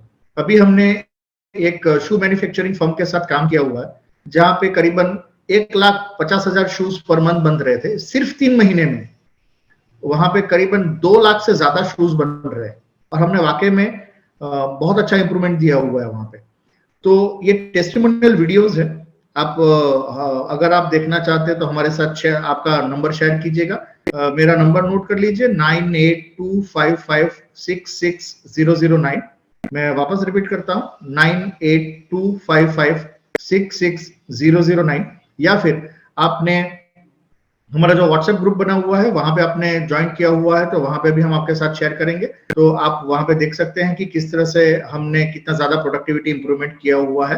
अनिरुद्ध जी ने भी अपनी इंडस्ट्रीज में कहीं ना कहीं बहुत ज्यादा इंप्रूवमेंट किया है अपने कार्यकाल में, तो वो भी आपके साथ शेयर करेंगे कुछ एक चीजों के बारे में कि क्या इंप्रूवमेंट्स हुआ है, तो उसके बारे में भी हम आगे जाके उनके साथ बात करेंगे। अभी देखिए, तो are you ready to reduce your cost of operations? अगर आप रेडी हैं कॉस्ट ऑफ ऑपरेशंस को कम करने के लिए, तो आने वाली स्लाइड्स आपके लिए बनी हैं। यहाँ पे 7 वेस्ट है जो आपकी इंडस्ट्रीज के प्रॉफिट को खा जाता है। ये चीजों को समझना, और ये चीजों को लिखते जाइएगा, पेपर एंड पेन उठा के रखिए और यहाँ पे लिखिए, I really want to give you most of the value additions throughout this sessions. आपने जो आज संडे को इतना टाइम इन्वेस्ट किया है, तो ये टाइम के साथ मैं आपको ज्यादा से ज्यादा आउटपुट देना चाहता हूँ, और ये आउटपुट से मैं आपको ये बताना चाहता हूं कि आप किस तरह से अपनी इंडस्ट्रीज को अपडेट कर पाते हैं। पहला जो वेस्ट है वो है ओवर प्रोडक्शन, जरूरत से ज्यादा बनाना। ओवर प्रोडक्शन को समझते हैं। ओवर प्रोडक्शन यानी क्या है? हमारे पास ऑर्डर नहीं है लेकिन फिर भी हम बनाएंगे, एक चीज बनानी थी लेकिन हम 5 चीज बना के रख देंगे। तो हम ऐसा करते क्यों है? Why over production happens? तो पहली चीज, हमारे पास मशीन का जो सेटअप टाइम रहता है ना, वो बहुत ज्यादा रहता है। यानी एक प्रोडक्ट बनानी है तो 10 प्रोडक्ट बनाने के लिए 3 घंटे का सेटअप टाइम है, तो हम ये सोचते हैं कि यार इसमें 50 प्रोडक्ट बना लेते हैं तो मेरा सेटअप टाइम कम हो जाएगा, तो हम ज्यादा प्रोडक्ट बनाते हैं। चेंज ओवर टाइम ज्यादा रहता है। चेंज ओवर टाइम समझते हैं? एक प्रोडक्ट से दूसरी प्रोडक्ट पे मशीन को शिफ्ट करना है तो उसे चेंज ओवर टाइम कहते हैं। तो हम क्या करते हैं कि वहां पे भी चेंज ओवर टाइम ज्यादा रहता है, तो चेंज ओवर टाइम को इंप्रूव करना बहुत जरूरी है। अगर वो हम नहीं करते हैं, इसकी वजह से हम वो टाइम को कॉम्पेंसेट करने के लिए हम क्या कर लेते हैं, ज्यादा प्रोडक्शन निकाल लेते हैं। काफी टाइम हमारे पास ऐसी नौबत आ जाती है क्योंकि हमारे पास सेल्स नहीं रहता है, तो मशीन और लोग फ्री बैठे रहते हैं, तो हम उनके पास बेफिजुल में काम करवाने के लिए काम होता नहीं है। जब काम आएगा तो हम पहुंच नहीं पाएंगे, ऐसा सोच के हम वापस ओवर प्रोडक्शन करवा देते हैं। अभी ओवर प्रोडक्शन से हमारी इफेक्ट प्रॉफिट पे कहां पे आती है? अननेसेसरी इन्वेंट्री क्रिएट हो जाती है। अब ये चीजों को समझना, आपके पास श्योर नहीं है कि आप आपने जो बनाया है उसको आप सेल कर ही पाओगे, तुरंत हो जाएगा नहीं हो जाएगा। वापस मेक टू ऑर्डर कि मेक टू स्टॉक, ये क्लैरिटी नहीं है, और इसकी वजह से वर्किंग कैपिटल का क्रंच आ जाएगा।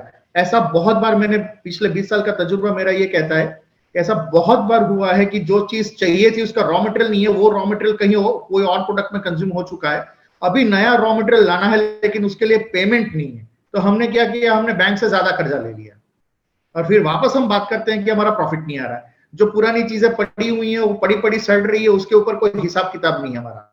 तो यहाँ पे आप पेपर और पेन उठाइए कि आपने कितनी बार ऐसा ओवर प्रोडक्शन किया हुआ है, उसके एक नंबर को लिख लीजिए।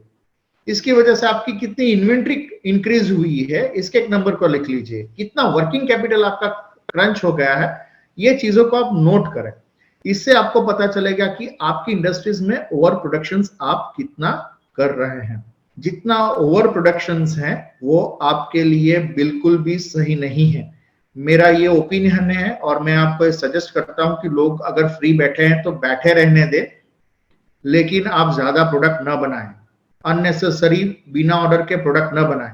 मेक टू ऑर्डर और मेक टू स्टॉक की जो स्ट्रेटेजीज है उसमें से एक स्ट्रेटेजीज को इंप्लीमेंट करें। दोनों स्ट्रेटेजीज को इंप्लीमेंट करने से इंडस्ट्रीज में कियोस्क ही होगा, वहां पे कोई बेनिफिट नहीं होगा।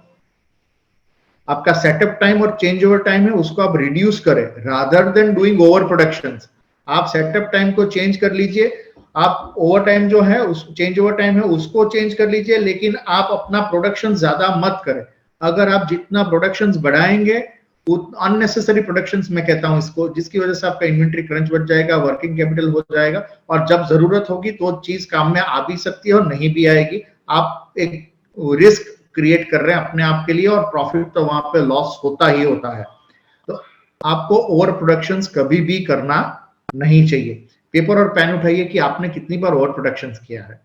दूसरा सवाल है मेरे यहाँ पे कि आप बताइए मुझे कि आपने मेक टू ऑर्डर काम कर रहे हैं कि मेक टू स्टॉक काम कर रहे हैं। मेक टू स्टॉक काम कर रहे हैं या मिक्स मैच कंडीशंस में काम कर रहे हैं। मिक्स मैच कंडीशंस में आप किस तरह से इंप्रूवमेंट करेंगे, कौन सी प्रोडक्ट को आप बंद कर देना चाहेंगे, कौन सी प्रोडक्ट को आप मूव करना चाहेंगे, क्या आपने प्रोडक्ट के सेल्स को कभी स्टडी किया है, कौन सी प्रोडक्ट सबसे ज्यादा बिक रही है। यहाँ पे हमने काफी सारी इंडस्ट्रीज में एक पैरेटो बनाया था कि कौन सी प्रोडक्ट कैटेगरी सबसे ज्यादा चल रही है, और पता चला कि कुछ एक प्रोडक्ट ही है जो उनका 80% सेल्स कंज्यूम करती है, और बाकी की जो प्रोडक्ट है वो तो सिर्फ सप्लीमेंट्री प्रोडक्ट्स जैसी है जिसको वो शायद आउटसोर्स भी करवा सकते हैं और वो प्रॉफिट ड्रेन कर जाती है सर।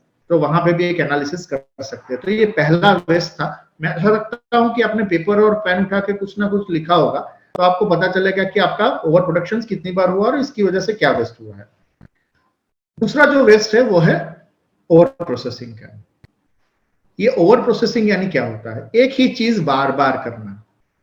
सर आपने एक बार प्रोडक्शन किया, प्रोडक्शन में वहां पे रिजेक्शंस आए हैं, वहां पे रिवर्क आया है, तो आपने वापस उसको रिवर्क किया। चीजें पहली बार सही क्यों नहीं बनती है? तो ये इसलिए सही नहीं बनती है क्योंकि हमारा प्रोसेस के ऊपर कंट्रोल नहीं रहता है। हमें प्रोसेस कंट्रोल करना आता नहीं है, या उसको प्रोसेस कंट्रोल करने की हमने मेथोडोलॉजी नहीं सीखी है। मशीन्स में एरर जाती है, सेटअप के इश्यूज रहते हैं, स्किल्ड लोग नहीं रहते हैं, लोग गलती कर देते हैं, प्रोसेस काफी टाइम नहीं रहती है, प्रोसेस स्टैंडर्डाइज नहीं होती है, प्रोडक्ट भी स्टैंडर्डाइज नहीं होती है। सब नई प्रोडक्ट है ना, तो थोड़ी गलती तो होगी। पहली बार ये प्रोसेस से काम कर रहे हो तो गलती तो हो जाएगी। नए लोग काम कर रहे हैं तो साहब थोड़ा गलती हो गया, मशीन्स में एरर आ गई, प्रोसेस के ऊपर कंट्रोल नहीं है, रॉ मटेरियल में डिफेक्ट था जो बाद में पता चला, और फिर हम ओवर प्रोसेसिंग करते हैं। ये ओवर प्रोसेसिंग है ना, आपकी कॉस्ट को 3-4 गुना कर देती है। पहली बार बनाया उसकी कॉस्ट लगी, फिर आपने उसको रिपेयर किया यानी दूसरी कॉस्ट लगी उतनी ही, और तीसरी जो रिपेयर किया उसमें एक और प्रोडक्ट बन सकती थी जो नहीं बनी, यानी आपने कम से कम 3 गुना कॉस्ट तो वहां पे ही इन्वेस्ट कर दिया है। यानी आपका जो ओवर प्रोसेसिंग है ना, वो आपकी 3 गुना कॉस्ट को खा जाता है। रीप्रोडक्शन प्रोडक्शंस को इंक्रीज करता है, मैन्युफैक्चरिंग टाइम को बढ़ा देता है।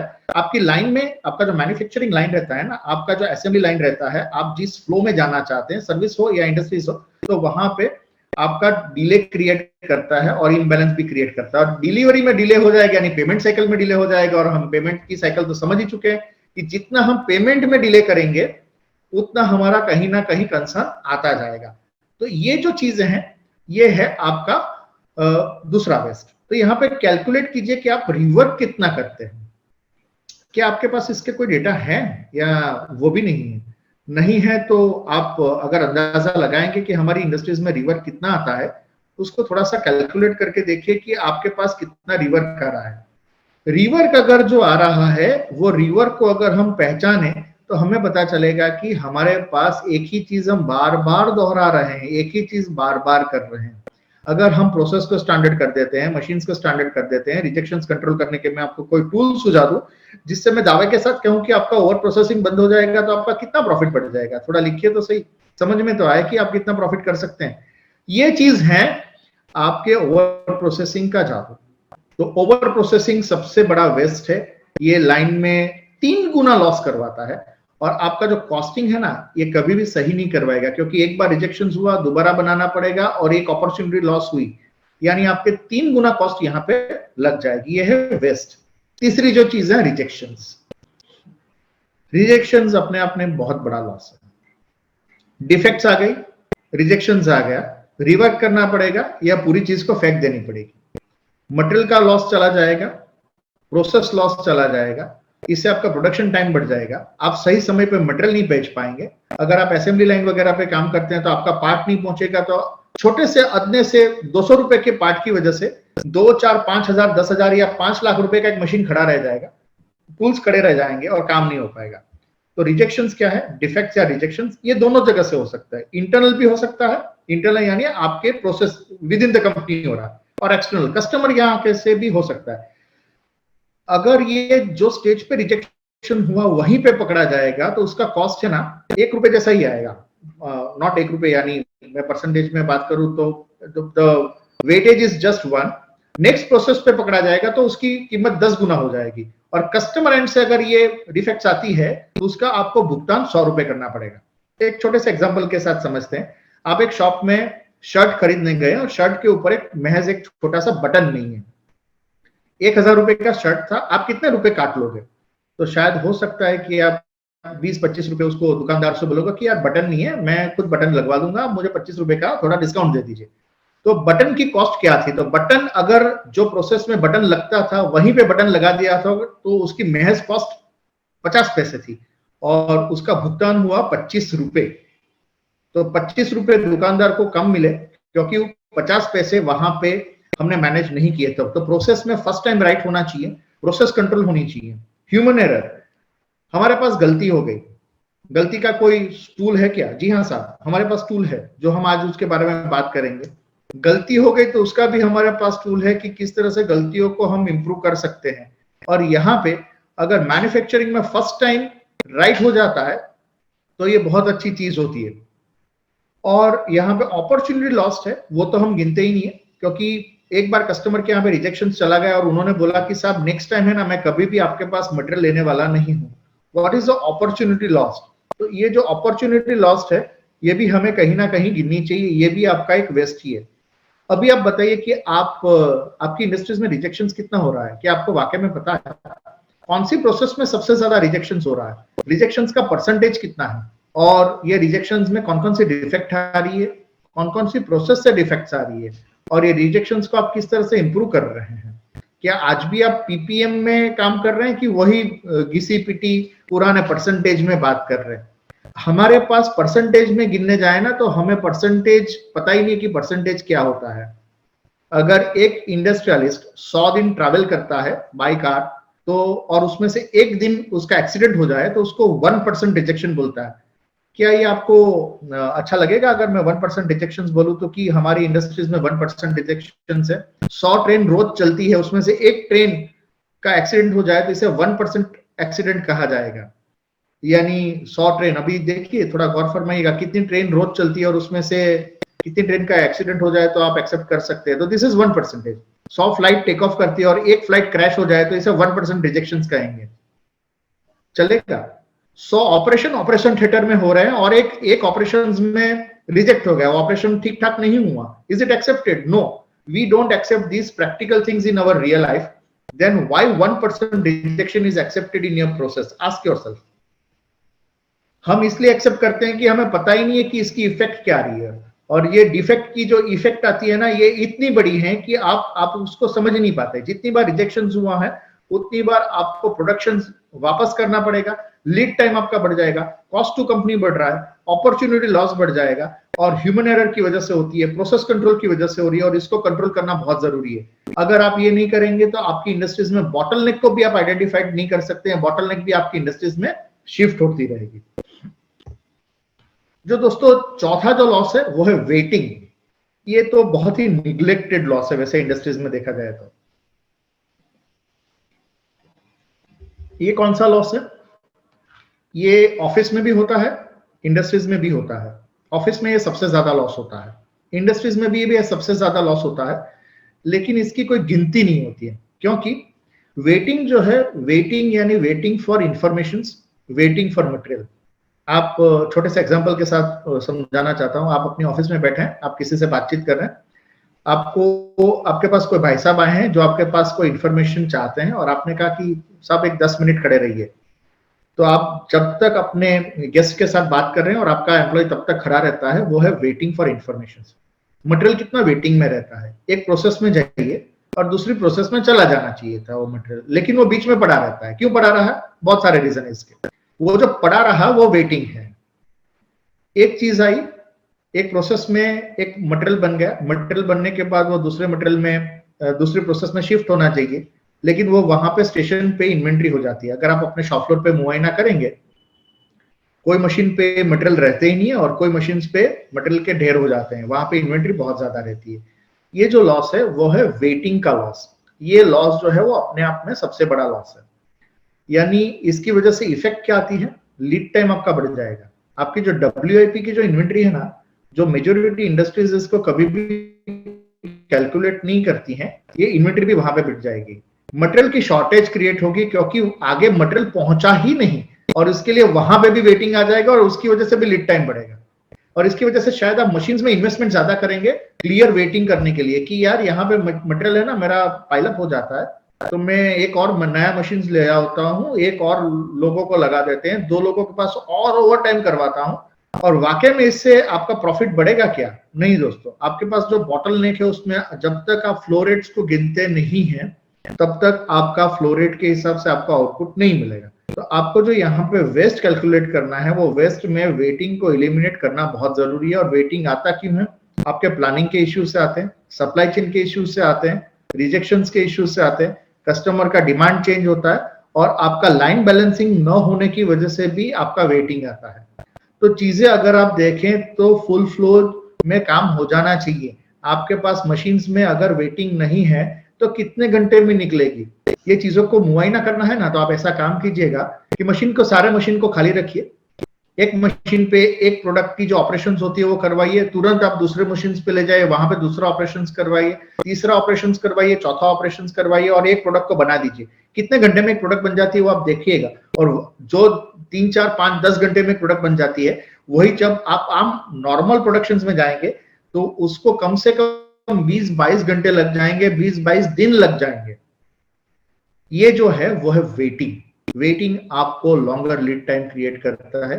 आप शॉप फ्लोर पे अगर आज आप फैक्ट्री में बैठे हुए हैं, कहीं पे काम कर रहे हैं, या कल सुबह अगर आप फैक्ट्री में जाते हैं, तो फैक्ट्री में जाने के बाद देखिए कि आपके पास मटेरियल वेटिंग में कितना पड़ा हुआ है, कितने सारे डिसीजन वेटिंग में पड़े हैं. ये दूसरा हमारे लिए सबसे बड़ा लॉस है, इनडिसिसिवनेस. हम कभी भी सही डिसीजन ले ही नहीं पाते. हमारे पास क्लैरिटी न होने की वजह से हम इनडिसिसिवनेस रहते हैं. इनडिसिसिवनेस क्या है मैं बताता हूं. हम सोच के बताएंगे, हम बाद में बताएंगे. ये जो चीज है ये भी वेटिंग ही है. क्लैरिटी नहीं मिलती है. सर इसका क्या करें?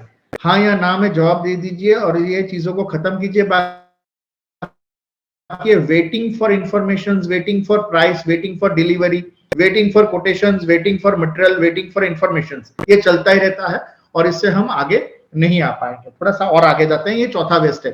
आप कैलकुलेट जरूर कीजिएगा कि आपकी इंडस्ट्रीज में वेटिंग कितना है। मेरा ऐसा मानना है कि 95% आपका जो भी मैन्युफैक्चरिंग टाइम है ना, जैसे 30 दिन में अगर आप प्रोडक्ट को डिलीवर करते हैं तो मैं दावे के साथ ऐसा करूंगा कि 25 दिन है ना आपका वेटिंग टाइम है, बाकी आपकी प्रोसेस है ना 5 दिन में बनी जाती है। अगर आपका 30 दिन का टाइम है, अगर आपका 60 दिन का लीड टाइम है ना, तो आपकी प्रोडक्ट है ना 55 दिन में बन जानी चाहिए। 55 दिन आपका वेस्ट है, 5 दिन में वो प्रोडक्ट एक्चुअली बन जाती है, लेकिन वो वेटिंग की वजह से 55 दिन लगते हैं। अगर मैं आपको कोई ऐसा टूल दे दूं, मैं अगर कोई आपको ऐसा मेथड दे दूं, कोई आपको मैं ऐसा सिस्टम दे दूं जिसकी वजह से वो 55 दिन है वो कम हो जाए, जिसकी वजह से वो 30 दिन है वो कम हो जाए, तो हम कैसे काम कर सकते हैं? अगर ये हो जाएगा तो आपका जो पेमेंट साइकिल है ना वो 55 दिन फास्ट होगा। यही चीजों को याद रखिएगा। मैं अगर आपका लीड टाइम को 55 दिन कम कर दूं, यानी आप 55 दिन फास्ट कर देंगे, और मैंने कोई भी यहाँ पे ना रिसोर्सेस को ऐड किया हुआ है, ना मैं मैन पावर को बढ़ाऊंगा, जो है उसी को हम रिशफल करके आपके प्रॉफिट को एम्पलीफाइड कर सकते हैं वेटिंग को इंप्रूव करने के लिए। ये सबसे बड़ा है। मैंने बीच में फेसबुक के ऊपर एक छोटा सा रील डाला था जहां पे मैंने कहा था कि प्रॉफिट कहाँ है, तो प्रॉफिट है रिसीवेबल्स में और प्रॉफिट है इन्वेंट्री में। इन्वेंट्री कितनी होनी चाहिए? Just in time. अगर आप जैनिज्म को थोड़ा सा समझते हैं तो जैनिज्म में महावीर स्वामी ने भी कहा है कि संग्रहखोरी नहीं करना चाहिए। महात्मा गांधी जी ने भी यही कहा था कि संग्रहखोरी ना करें। संग्रहखोरी क्या होता है? जरूरत से ज्यादा चीजों को रखना। आपके पास कितनी चीज जरूरत से ज्यादा है पता नहीं है। इन्वेंट्री कितनी है डेटा ही नहीं है। रॉ मटेरियल कितना है अगर है तो देखिएगा। WIP में कितना मटेरियल पड़ा हुआ है। फिनिश गुड्स कितना रेडी है। फिनिश गुड्स अगर रेडी है तो डिस्पैच क्यों नहीं हो रहा है, उसका बिल क्यों जनरेट नहीं हो रहा है। अगर रेडी करके रखा हुआ है तो बेच क्यों नहीं पा रहे हैं। अगर बेचने के लिए ही बनाया था, अगर बेचना था ही नहीं, ऑर्डर ही नहीं था, तो फिर बनाया था क्यों। तो ये सारी चीजें इन्वेंट्री के ऊपर काम करती है। इन्वेंट्री की वजह से आपका जो है वर्किंग कैपिटल बढ़ जाता है। इसके साथ साथ और ये एक सबसे बड़ा दुश्मन है, तो ये दुश्मन है ना कुछ एक और दुश्मन को साथ में लेके आता है। पहले तो ये वर्किंग कैपिटल को बढ़ा देता है, दूसरी चीज है ये स्पेस कंजम्पशन ज्यादा कर लेता है, जिसकी वजह से इसका मटेरियल मैनेजमेंट हमारे लिए बहुत डिफिकल्टी हो जाती है।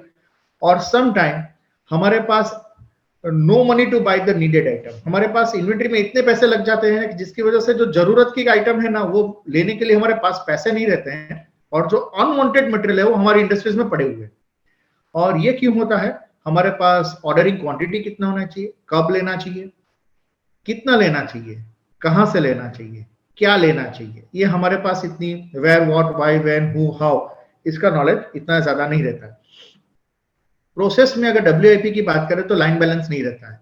एक जगह पे ढेर लग जाते हैं और एक जगह पे मशीन खाली पड़ा हुआ है।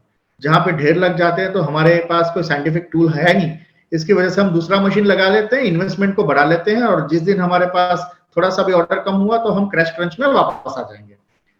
प्रोडक्शन प्लानिंग, शेड्यूलिंग और रिजेक्शंस ये हमारे पास चलते ही रहते हैं। मेक टू योर ऑर्डर और मेक टू स्टॉक ये हमेशा हमारे पास एक कैलकुलेशंस में गलती रहती है, जिसकी वजह से हम शायद इतना इसकी वजह से हमारा इन्वेंट्री मैनेज नहीं रहता है। यहाँ पे कैलकुलेट करने का एक तरीका है जिसे कहते हैं इन्वेंट्री टर्नओवर रेशियो। आपके पास कितने रुपए की इन्वेंट्री है और आप कितना टर्नओवर करते हैं, और ये मंथ टू मंथ आपको कैलकुलेट करने चाहिए। हर महीने का आपका टर्नओवर कितना है और इन्वेंट्री अगर आप कितनी है आप देखेगा। सबसे अच्छा जो मॉडल मुझे आज तक लगा है इन्वेंट्री के बारे में, आप इसके साथ बहुत एग्री नहीं करेंगे, वॉलमार्ट का है, जिसमें inventory turnover ratio 36 to 43 very करता है। उनके स्टोर ही नहीं है। अगर आप वॉलमार्ट को स्टडी करेंगे तो उनके स्टोर नहीं है। जो भी मटेरियल है वो वैन में घूमता रहता है और मटेरियल जो भी है वो रैक में पड़े रहते हैं। उनके पास कहीं पे भी स्टोर में मटेरियल नहीं है। यानी अगर उनके पास 1 करोड़ का मटेरियल है तो एक महीने में वो 36 करोड़ का टर्नओवर करेंगे। 36 बार उनका मनी रोटेट होता है। अमेजिंग। आपका पैसा कहाँ है? एक गौर फरमाइएगा, यहाँ पे एक छोटा सा कैलकुलेशन कर लीजिएगा। 20 करोड़ रुपए की अगर आपकी इन्वेंट्री है तो अगर यानी 18 करोड़ का आपके पास मान लीजिए सालाना सेल है, तो महीने का 1.5 करोड़ का सेल हुआ, आपके पास इन्वेंट्री कितनी होगी? अगर आप इंजीनियरिंग यूनिट चला रहे हैं तो मैं ऐसा कहूंगा कि कम से कम 3 करोड़ की होगी।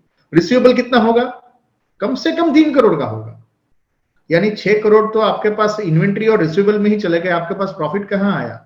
फिर जो बचाओगे वो प्रॉफिट में आएगा सब। तो ये जो चीजें हैं वो बुक्स ऑफ अकाउंट्स पे आपको प्रॉफिट दिखते हैं, लेकिन अगर वाकई में आप फ्लो की बात करेंगे तो आपके पास because of the higher inventory you are not going to have any profitability. Is there any way to reduce inventory? जी हाँ, बहुत सारी है। हमें पता ही नहीं है कि इन्वेंट्री को कैसे कम किया जा सकता है, और इन्वेंट्री कम करने के तरीके भी बहुत ज्यादा है, और ये तरीके हम सीखेंगे। मोशन, ये जो वेस्ट है वो है अननेसेसरी मूवमेंट। अगर आप फैक्ट्री का कैमरा कभी ऑन करके देखिएगा, लोग घूमते ही रहते हैं, अनवांटेड मटेरियल है, वेस्ट ऑफ टाइम है, और इसकी वजह से more man power is needed, movement of people, they are searching for tools, that there is a poor layout in the industries, inappropriate layout है, और जिसकी वजह से लोगों का अनवांटेड मूवमेंट वहां देखने को मिलेगा। पूरे दिन में एक आदमी मशीन को छोड़ के वॉशरूम जाना चाहिए और कहीं पे रेस्ट रूम जाना चाहिए, इसके अलावा उसको कहीं जाना नहीं पड़ना चाहिए, सारी चीज उसको इर्द गिर्द मिल जानी चाहिए। लेकिन वाकई में ऐसा होता है क्या? नहीं होता है। लोग बहुत ज्यादा मूवमेंट करते रहते हैं, और ये मूवमेंट का इश्यूज जो आ रहा है वो है searching for tool, searching for material, poor layout है, टूल्स नहीं मिल रहे हैं, इनएप्रोप्रिएट लेआउट्स है, उनकी बैंडिंग मूवमेंट ज्यादा होती है, लोग काम कुछ नहीं करते फिर भी थक जाते हैं, और ये सारी चीज आती है वेस्ट नंबर 6 में, जो यहाँ पे मोशंस के बारे में बात कर रहे हैं। जो 7वां जो वेस्ट है वो है ट्रांसपोर्टेशन। पुअर प्लांट लेआउट की वजह से ट्रांसपोर्टेशन होता है, मटेरियल का मूवमेंट एक जगह से दूसरी जगह होता है, हमें हैंडलिंग सिस्टम के लिए बहुत ज्यादा इन्वेस्टमेंट करना पड़ता है, ज्यादा मैन पावर चाहिए क्योंकि ट्रांसपोर्टेशन करना पड़ता है। तो मटेरियल मूवमेंट जो है from one place to another place is also a waste. आप अपने प्लांट लेआउट को मुआयना कीजिए, उसके साथ साथ आपका मटेरियल मूवमेंट किस तरह से हो रहा है वो देखिए, वेस्ट ऑफ टाइम आपका कहां कहां जा रहा है वो देखिए, तो आपको पता चलेगा कि बहुत सारी जगह पे आपको कहीं ना कहीं अपडेट की जरूरत रहेगी, आपको प्लांट लेआउट इंप्रूव करना की जरूरत रहेगी, जिसकी वजह से आप ट्रांसपोर्टेशन कर सकते हैं। अनिरुद्ध जी आपके साथ जो एक और वेस्ट है उसके बारे में भी बात करेंगे, और अपने कुछ एक एक्सपीरियंस है वो भी बात करेंगे। Over to Anirudh ji. Anirudh ji, I request you to focus on that part, and again in a short time I will be back with the audience. Okay, thank you, Nirav. Is my screen visible or not visible?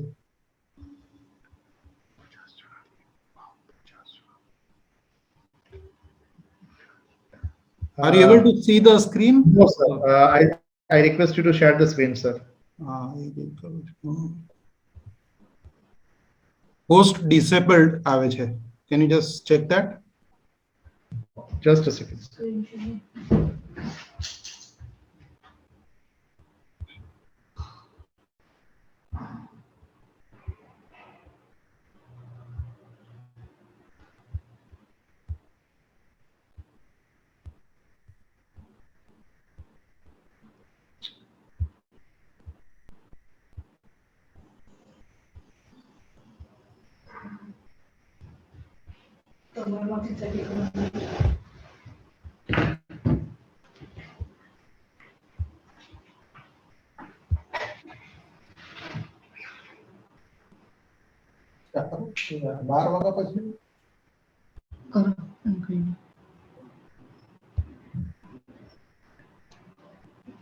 हाँ sir, now you can try on that part, sir.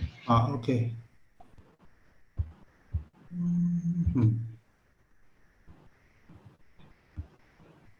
You can see the screen now. Right, sir. Okay. Fine, friends. Yeah, there was a Nirav was selling the car. I'll be selling the lubricant over here now. So the 8th waste which Nirav was talking, the 8वां waste जो है वो है the waste of the manpower, the human beings, the human capital in an organization. Typically concerns क्या होते हैं कोई भी organization के? So these are the common concerns that are there in an organization. Okay, from where we start a new journey कि नहीं अभी इसके लिए कुछ करना पड़ेगा। Actually कोई भी organization के सामने 3 imperatives होते हैं। They need to have a product leadership, customer intimacy, or operational excellence.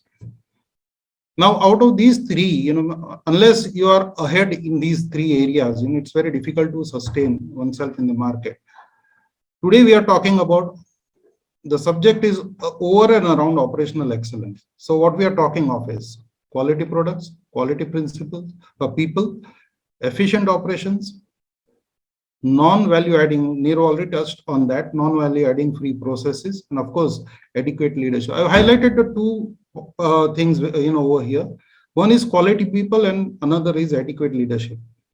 Now in big organization, many a times it's a fashion that they invest in a lot in people, but it's a wise decision by most of the organization to invest good amount in people, so that it's the people who are going to run your processes, it's the people who are going to run the machines. And finally, if these people are not of the right quality, everything that you do, जो भी हम सब कर रहे हैं उसके आसपास, वो सही रिजल्ट नहीं दे सकता है. किसी एक ऑर्गेनाइजेशन में एक इनिशिएटिव हुआ था समर्पण के नाम से, उसकी थोड़ी झलक मैं आपको यहाँ शेयर करना चाहूंगा. द बेस में देखेंगे आप, बड़ा पत्थर रहता है, जब जैसे एक पिरामिड बनाते हैं तो बेस चौड़ा रहता है. तो बेस में क्या है? Health, safety and environment. कोई भी इनिशिएटिव कंपनी में लेंगे, अगर हेल्थ, सेफ्टी, एनवायरनमेंट के इश्यूज रहेंगे, उसमें अगर सही से फोकस नहीं होगा तो कोई भी इनिशिएटिव सस्टेन नहीं कर पाएंगे. The next one is of course हमको continual improve, not continuous. There is a difference between continual and continuous. Continual speaks about एक इंप्रूवमेंट करो, स्टैंडर्डाइज करो, उसमें से एक्सपीरियंस लो, नया इंप्रूवमेंट करो, अगेन स्टैंडर्डाइज करो. This is what we call as continual. And then finally sustain through collaboration, team work and devotion. See आप देखेंगे कि सब कुछ होने के बाद ही finally the human factor comes into the picture, which is about collaboration, teamwork and devotion. ये वेस्ट के बारे में I'll just skip this slide. I may come back to it again. पर कोई भी ऑर्गेनाइजेशन में ह्यूमन वेस्ट या wasted human resources के क्या इंडिकेटर्स हो सकते हैं, आप रिफ्लेक्ट कर सकेंगे. There are fix mindsets and opinions. मैं ज्यादा अभी नहीं बोलूंगा. I'll come upon this over a bit. Impedance. कोई इलेक्ट्रिकल इंजीनियर होगा तो उनको बहुत अच्छे से समझ में आ जाए कि किसी भी इलेक्ट्रिकल मोटर का इंटरनल रेजिस्टेंस को हम इंपीडेंस बोलते हैं. तो कोई भी ऑर्गेनाइजेशन में अगर इंटरनल ही रेजिस्टेंस हो तो ऑर्गेनाइजेशन की एफिशिएंसी कम ही होगी. Third is unclear priorities, rigidity, lack of collaboration. एक नया टर्म इंट्रोड्यूस करूंगा, शायद बहुत लोगों को मालूम भी है ऐसे, it's not a very new thing, but TV Rao ने एक बहुत अच्छा फिलोसॉफी सजेस्ट किया था of octapace. It is about organisations culture. Culture यानी तौर तरीके, किसी भी संस्था में किस तरह से काम होता है. तो अगर उस ऑक्टापेस को अगर एक्सपांड करेंगे तो it talks about openness, confrontation, trust, authenticity, proaction, autonomy, collaboration and experiment. Means are people able to share openly their ideas and are their ideas accepted? That is first thing. Confrontation, लोगों में वो हिम्मत है कि कुछ गलत हो रहा हो तो जाके मैं बता सकूं. ट्रस्ट, बिना विश्वास के तो कंपनी में खर्चा ही बढ़ता है. एक सिंपल एग्जांपल बताऊं कि कुछ ऑर्गेनाइजेशन में जगह जगह पे सिक्योरिटी के लोग रखते हैं. क्यों? उनको देखने के लिए. This is a waste of human resource actually. In fact, rather we should invest in building trust. Authenticity means from top till the bottom, the behaviors are authentic. What is inside us is what is outside. Behavior में वो दिखना चाहिए जो company के value systems है, mission vision है, वो from the top behavior में दिखना चाहिए. Proaction, are we allowing people the freedom to proactively come up with things before the organization? Are we giving them the required autonomy? ये सब होगा तो लोग एक दूसरे से कोलैबोरेशन करेंगे, दूसरों की तकलीफ मेरी तकलीफ है ये समझ के काम करना चालू करेंगे ना. Finally there has to be some freedom given for experimentation, क्योंकि बिना एक्सपेरिमेंट के कोई अनुभव होगा नहीं, और कोई अनुभव होगा नहीं तो कोई इंप्रूवमेंट भी नहीं हो सकता.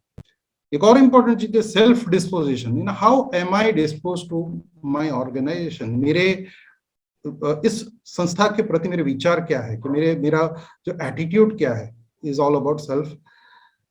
There is a culture of envy. It's like in India this is a pandemic, कि हम अपने दुख से उतना दुखी नहीं है जितना दूसरों के सुख से. Now this we need to accept, but that this something which can be changed. Another important thing is कि do we find people switched off after office hours. मैंने कई लोग देखे हैं कि ऑफिस छोड़ने के बाद भी उनके दिमाग में ऑफिस यानी कार्य क्षेत्र के लिए कंसर्न्स रहते हैं। और ये आप बहुत ही आम बात है कि विचार तभी आते हैं जब माइंड खाली होता है। अगर कोई अपने जो कर्मचारी है या जो important position, they are able to think beyond their office hours and have concerns about the company, I think they are the assets for the company. Let me share $1 million idea of alignment. ये एक ऐसा concept है जो मुझे 30 साल पहले किसी ने समझाया था, but it is so valid today. एक ही संस्था में you find people acting in different directions. अभी किसी ने वेक्टर अलजेब्रा सीखा होगा, तो अगर ये सारे वेक्टर्स हम ऐड करेंगे एक के पीछे, यानी इसके पीछे इसका टेल लगा के ऐसा करके ऐड करेंगे, तो net result would be 0, may be negative, may be a very miniscule kind of thing. As against that, अगर आप ये देखें कि सारे लोग एक ही दिशा में जाए, तो उसका नेट वेक्टर एडिशन क्या होगा आप सोच सकते हैं। जैसे कहते हैं ना, if you do not understand it doesn't change anything, if you understand it still doesn't change anything. हम लोग बहुत सारी फिलोसॉफी कर सकते हैं, बहुत सारी बातें कर सकते हैं, अगर आपको समझ में आता है तो भी कुछ बदलने वाला नहीं, और समझ में नहीं आता तो बदलने वाला है ही नहीं। तो what is the gap? The gap is of action, क्योंकि knowing and not doing is really not knowing. जानते हुए भी हम अगर कुछ उसको इंप्लीमेंट नहीं कर पाते हैं, तो न जानने के बराबर ही है। Let me share the 10 commandments of improvement. हर एक संस्था, we all are geared up towards improvement. हमको कल से आज बेहतर होना है, हमारा कल आज से बेहतर करना है। तो इसके लिए 10 commandments have become very very important. पहले तो है कि you have to abandon fixed ideas. बहुत सारे लोग होते हैं 30 साल बिताए हुए हैं कंपनी में, 20 साल बिताए हुए हैं। अगर हम कोई नया आइडिया लेके उनके पास जाते, नहीं ये तो हमने बहुत पहले से कर लिया था, ऐसे it doesn't work basically, which means we are not allowing people to experiment, we are not allowing people to try and learn again, maybe discover something new out of the process. Rather than thinking of ways it will not work, start thinking about ways in which it can be made possible. In Kaizen, कि कोई भी एक there is a counter measure stage, यानी कुछ आपने एक process observe किया, identify किया प्रॉब्लम, तो एक काउंटर मेजर हम बनाते हैं कि चलो अभी के लिए वेरी क्विक एक मेक शिफ्ट आइडिया बना के दे देते हैं। फिर क्या होता है कि वो आइडिया इंप्लीमेंट करने में दिक्कतें आती है, and that's the very crucial time most of the people back of. उस टाइम पे बैक ऑफ नहीं करना है, उस टाइम पे वही सोचना कि इसको कैसे सक्सेसफुल बनाया जाए। Excuses have no value in the process of improvements. और जरूरी नहीं है कि बहुत बड़ा कॉम्प्लिकेटेड सॉल्यूशन लाना है, हमको एक सिंपल सा सॉल्यूशन लाना है। Let me give us very small example. जो लोग थर्मोडायनामिक स्टीम ट्रैप्स यूज करते होंगे मैन्युफैक्चरिंग एरियाज में, और there are instrument available to check whether the thermodynamic steam traps are working or not, उसकी वैल्यू कुछ लाख 1.5 लाख होती है।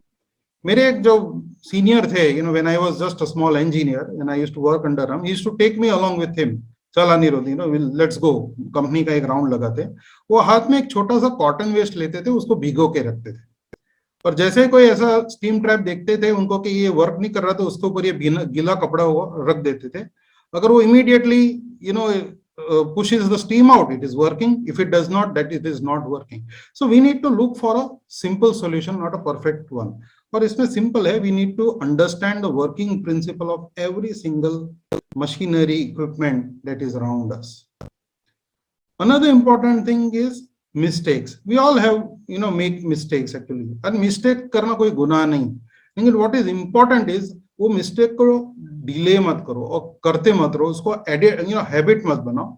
We need to correct the mistakes upfront, immediately हमको ये करना चाहिए।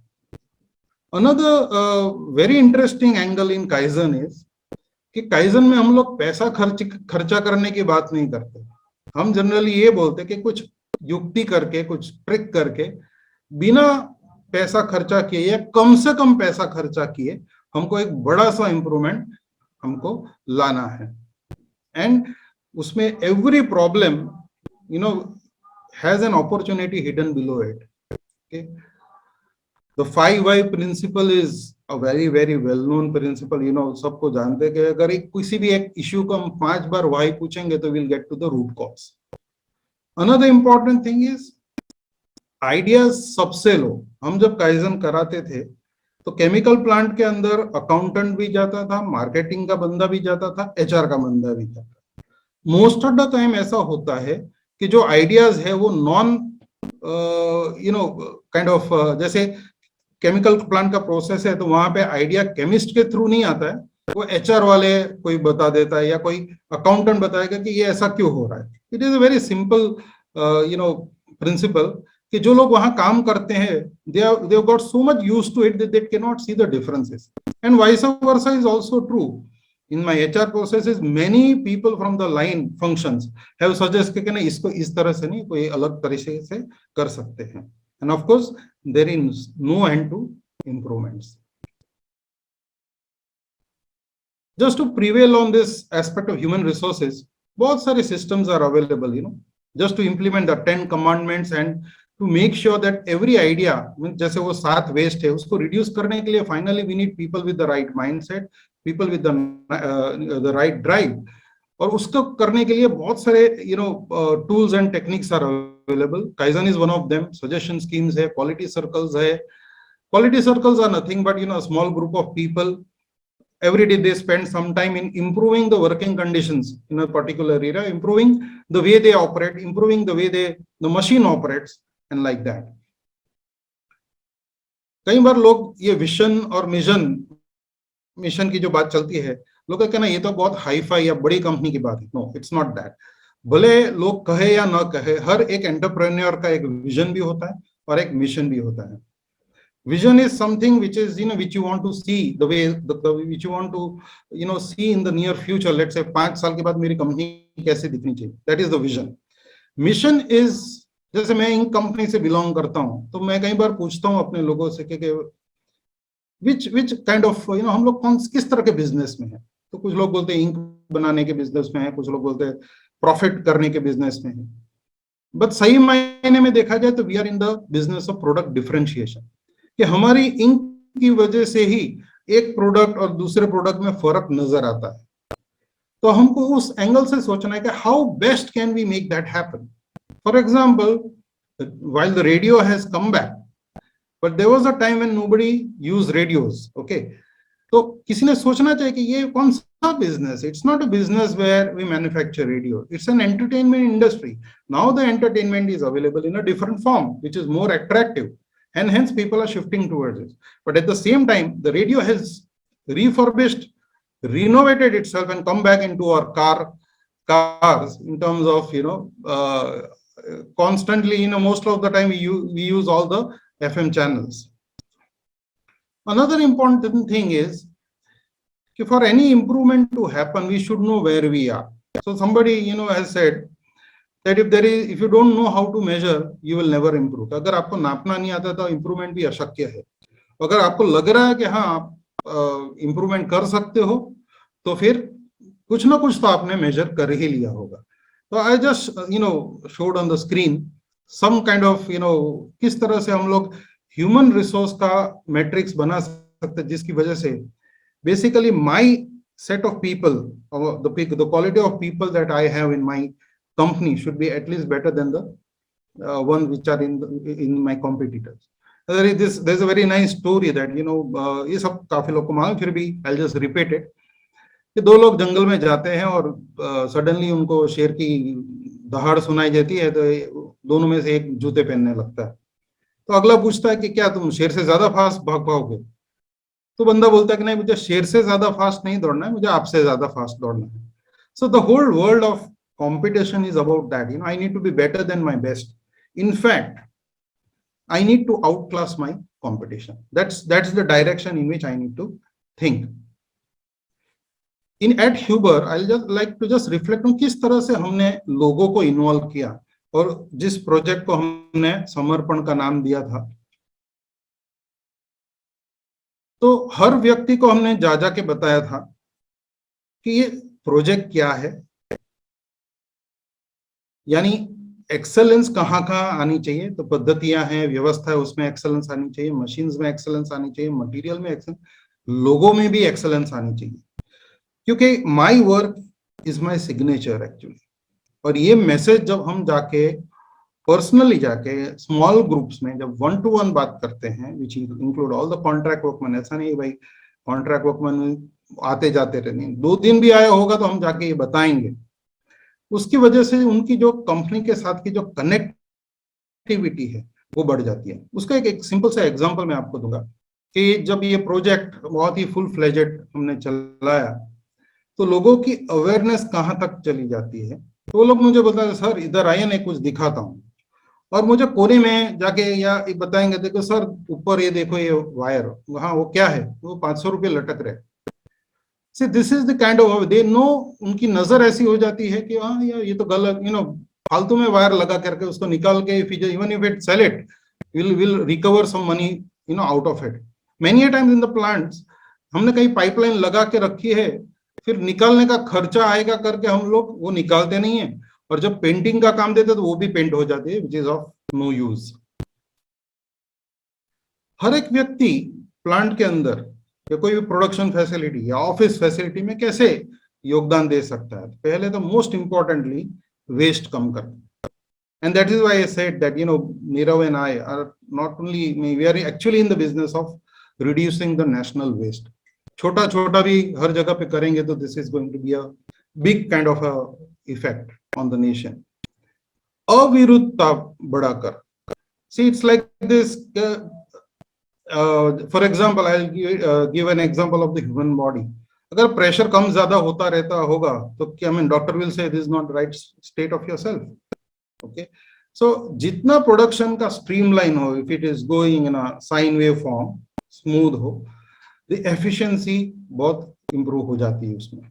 व्यर्थ प्रवृत्तियां घटाकर, व्यर्थ क्या है अगर वो खुद आदमी को समझ में आ जाए तो उसको घटाना बहुत आसान है, क्योंकि अगर कोई तीसरा आदमी बोले कि भाई ये व्यर्थ है तो there will always be a rejection. So that is the reason why I am telling again that we need to work a lot on the quality of people.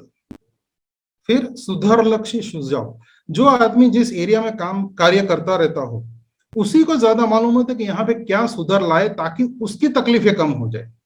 Basically हमको हर एक व्यक्ति जो कर्मचारी जो अपने संस्था में काम करता हो उनकी क्या तकलीफ है, अगर वो तकलीफ कर देंगे, कम कर देंगे तो वो काम और भी सुधर जाएगा उनका, और सुयोजित गृह व्यवस्था द्वारा हम कर सकते हैं।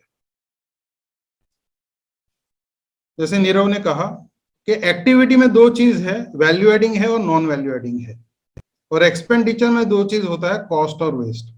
काइजन फिलोसॉफी में बहुत ही सिंपल है कि हमको वैल्यू एडिंग एक्टिविटी को अटैक नहीं करना है, चाहे वो थोड़ा ज्यादा टाइम क्यों ना ले लेती हो, लेकिन उसको नहीं अटैक करना, हमको नॉन वैल्यू एडिंग एक्टिविटी को अटैक करना। अगर इफ देयर इज मटेरियल इधर से उधर बहुत ही ट्रांसपोर्ट हो रहा है, तो जब मटेरियल एक जगह ए से जगह बी तक जा रहा हो तो जगह ए से जगह बी तक जाने में उसका कुछ फिट फॉर्म एंड फंक्शन बदलता नहीं है, and therefore it is a non value adding, यानी बीच में कोई वैल्यू ऐड नहीं हुआ तो ये non value adding activity.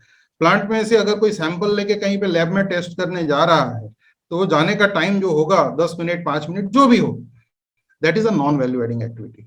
Similarly expense में कॉस्ट और वेस्ट है, हमको सिर्फ वेस्ट को अटैक करना है, सिर्फ वेस्ट को अटैक करने से बहुत सारा फायदा हो जाता है।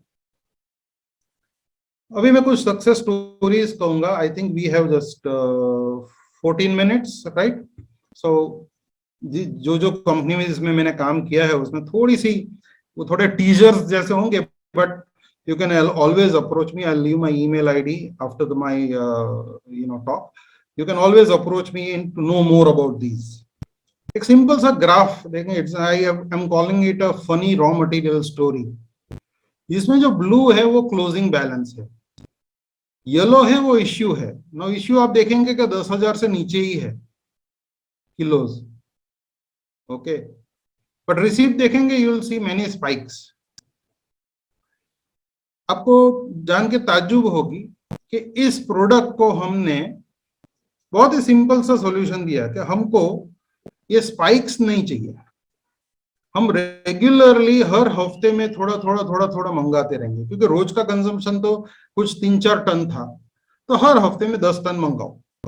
उससे फायदा क्या हुआ कि एक तो बहुत सारी स्टोरेज स्पेस अवेलेबल हो गई, नॉट ओनली दैट, जो इन्वेंट्री कैरिंग कॉस्ट थी, जो फॉर्कलिफ्ट उसको इधर से उधर करने में लगी रहती थी, वो सब खर्चा निकालने के बाद 2 आदमी का सैलरी छूट गया उसमें से।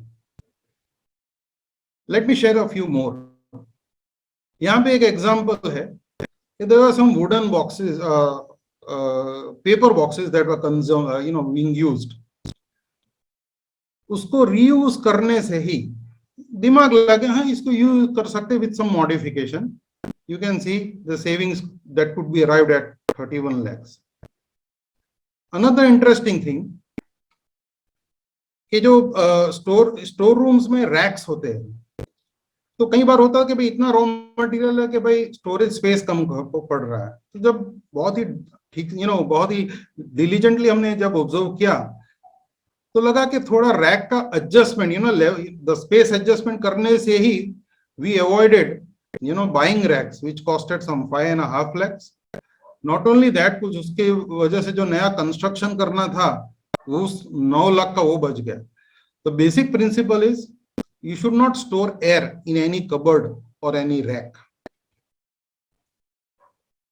हम लोग केमिकल प्लांट में हैं, तो वहां पे वो वुडन पैलेट्स बहुत यूज होते हैं। थोड़ा उसमें किसी एक सिंपल सा छोटा सा हेल्पर ने बोला कि इसमें बहुत सारे कुछ अच्छे भी है, उसको रिक्लेम कर लेते, रिकवर कर लेते। तो फिर भी उसकी आधी सैलरी तो उसमें ऐसे निकल गई। Reusable pallets, big saving.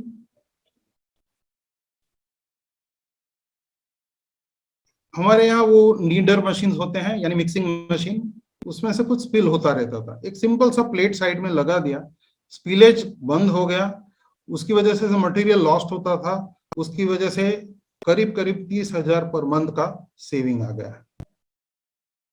Pallets तो है ही, पैलेट की बहुत सारी स्टोरी है, but this is a big number, you can see 76 lakhs। हम लोग ने देखा कि रॉ मटेरियल भी पैलेट पे ही आता है, लेकिन अलग अलग कंट्रीज से आता है। तो एक सिंपल स्टैंडर्डाइजेशन के, जो भी कंपनी में पैलेट आएगा वो CP3 फॉर्मेट का ही आएगा, और बाहर जाएगा वो भी CP3 फॉर्मेट का ही जाएगा। इसके बदौलत we could save a lot, क्योंकि imported pallets were very good and it could be exported also. So we avoided buying that many pallets in a year, and which could lead to the saving of 76 lakhs in a year. And आप देखेंगे किसी का ये comment है कि 3 दिन के programme में जो लो हैंगिंग फ्रूट्स हमने लिए, that amounted to 1.67 crores. Selecting a packing size through statistical analysis resulted in a saving of 5.1 lakh. कहीं पे ऐसा होता था कि पहले प्रोडक्ट बना के एक बड़े से ड्रम में स्टोर करते थे, और फिर जैसे जैसे डिमांड आता था वैसे वैसे अलग अलग पैकिंग में हम डाल के बेच देते थे। तो एक सिंपल सा एनालिसिस किया in the for a year कि नॉर्मली कौन से पैक में what is the frequency of those kind of packages being lifted from the company. तो उससे पता चला कि पहले से ही हम उसमें पैक करके रखें ताकि सीधा उठा के, तो एक तो पैकिंग कॉस्ट कम हो गया। नॉट ओनली दैट, जो ड्रम्स में अंदर वो मटेरियल चिपका रहता था और जो वेस्ट हो जाता था वो भी बच गया, जिसकी वजह से प्रोसेस की यील्ड भी बढ़ गई। कहीं पे वेइंग प्रोसेस, हम लोग tons and tons of material बेचते हैं, कहीं पे एक डब्बे में 5-10 ग्राम भी बचा लें तो it can lead to a saving to this extent. So having given a kind of curtain raiser to how we can invest in human beings to bring about this kind of changes, this magnitude of changes, मैं आपके सामने कुछ सवाल रखने वाला हूं। मुझे उसके जवाब नहीं चाहिए, but this is for you to ponder over. क्या मुझे, आई एम श्योर दैट आप you're not in the game of business for fun, you are there to make profits, and you really mean business. If you are feeling and convinced so, then these are my questions. So you have a responsibility towards the people you have employed. Think, Do you have a plan to sustain and grow your business amidst changing market, changing competitors, disruptive technologies? Yesterday I got a nice message, which a very very interesting thing. किसी ने पूछा कि भाई Netflix का competitor कौन है, तो बोले नेटफ्लिक्स का कॉम्पिटिटर है नींद. जितने लोग सोते उतना नेटफ्लिक्स नहीं देखते. See this is how the people are looking at. जो छोटी छोटी टॉफीज मिलती थी हमको पार्ले जी की इस तरह की, उसका मार्केट बहुत डाउन हो गया है, तो उसका कॉम्पिटिटर कौन है? तो बोला कि यूपीआई पेमेंट्स. पहले के जमाने जब यूपीआई नहीं था तो चवन्नी अठन्नी की चॉकलेट दे दिया करते थे, वो अभी एकदम बंद हो गई. So in this changing scenario, do we have a plan in place to make sure, because the employees that who are going to be who are with us, उनकी salaries बढ़ती जाएगी. Do we have a plan to live up to those expectations in the time to come? Do we have a vision which is backed up with an action? Because vision without action is hallucination. तो एक दिशा है, कहाँ जाना है पता है, लेकिन action plan भी उतना ही जरूरी है. Do we have clarity on what business we are in? Is our mission clear? जैसे मैंने बताया कि हम लोग we are in the product differentiation market. Okay. Similarly, every business in its root would need to identify कि सही में हम कौन से, we are just making chemicals or we are making a difference to the world around us. हमारे साथ जो लोग कार्य करते हैं, are we sure that they have a clarity of purpose of the job that they do? Do they have a purpose in life? Because people with a purpose will always perform. What is your plan to put your business in perpetual growth? Means if you keep doing what you've always done, you'll keep getting what you've always gotten. But at the same time, आज की स्थिति में तो बहुत ही difference है. अगर हम जो करते आ रहे हैं वही करते रहेंगे तो जो आज तक मिलता रहा है वो भी नहीं मिलेगा. ऐसी स्थिति आ रही है अभी तो. And are we really investing in people? I'm just sharing a pledge, that we as a company take when we are, taking a Kaizen shot actually. So it goes like this कि अकेले हम कमजोर है, साथ है मजबूत. आप सोचो कि कंपनी के कुछ लोग साथ में खड़े हो जाए हाथ पकड़ के और एक दूसरे में जोश से एनर्जी के साथ अगर ये बोले और उसके बाद उनके वर्तन में भी ये दिखे तो एक कैसा समा हो जाएगा. कि अकेले हम कमजोर है, साथ है मजबूत. हम सब एक परिवार की तरह कार्य करेंगे, एक दूसरे में विश्वास और जवाबदारी के साथ कार्य करेंगे और सफलता तभी हासिल होती है जब हम परिवर्तन के लिए तत्पर रहते हैं. और जैसे जैसे दुनिया आगे बढ़ रही है, हम भी कदम से कदम मिला के आगे बढ़ेंगे. और मेरे मंतव्य का कोई महत्व नहीं. Now it's a very important thing. Opinions don't matter, experiences do. And therefore, I don't think we should go by the opinions. We should go by the experience. We should go by the facts, actually. So, मेरे मंतव्य का कोई महत्व नहीं, ना कि किसी और के मंतव्य का महत्व होता है. महत्व वही होता है जो वर्क प्लेस, जो यहाँ पे गेम्बा यूज किया है, it's a Japanese word for real work place. The work place की जो रियलिटी है उसी के ऊपर महत्व करता है.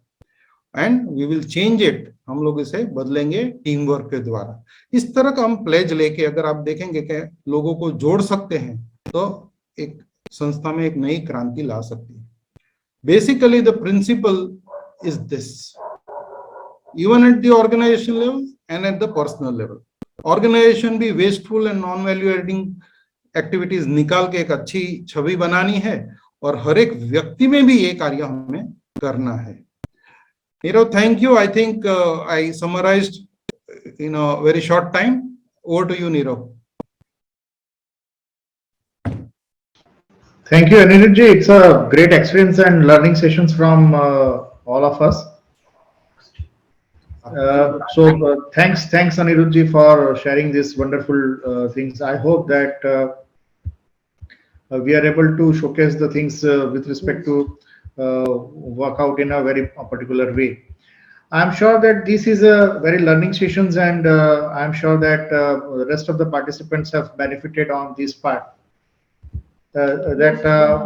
And now we are going to have little bit more. We are running short of time, लेकिन 2 ही slide बाकी है, so we can work on that part and let us move on.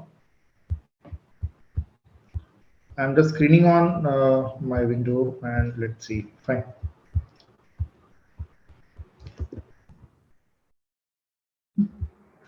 Fine. दोस्तों ये जो सारी चीज हमने बताई, इसके लिए हम आपके पास चाहते हैं कि आप एक दिन का इन्वेस्टमेंट करें. जो जो चीज यहाँ पे हमने आइडेंटिफाइड की है वो हम आपको डिटेल में समझाएंगे और सिखाएंगे.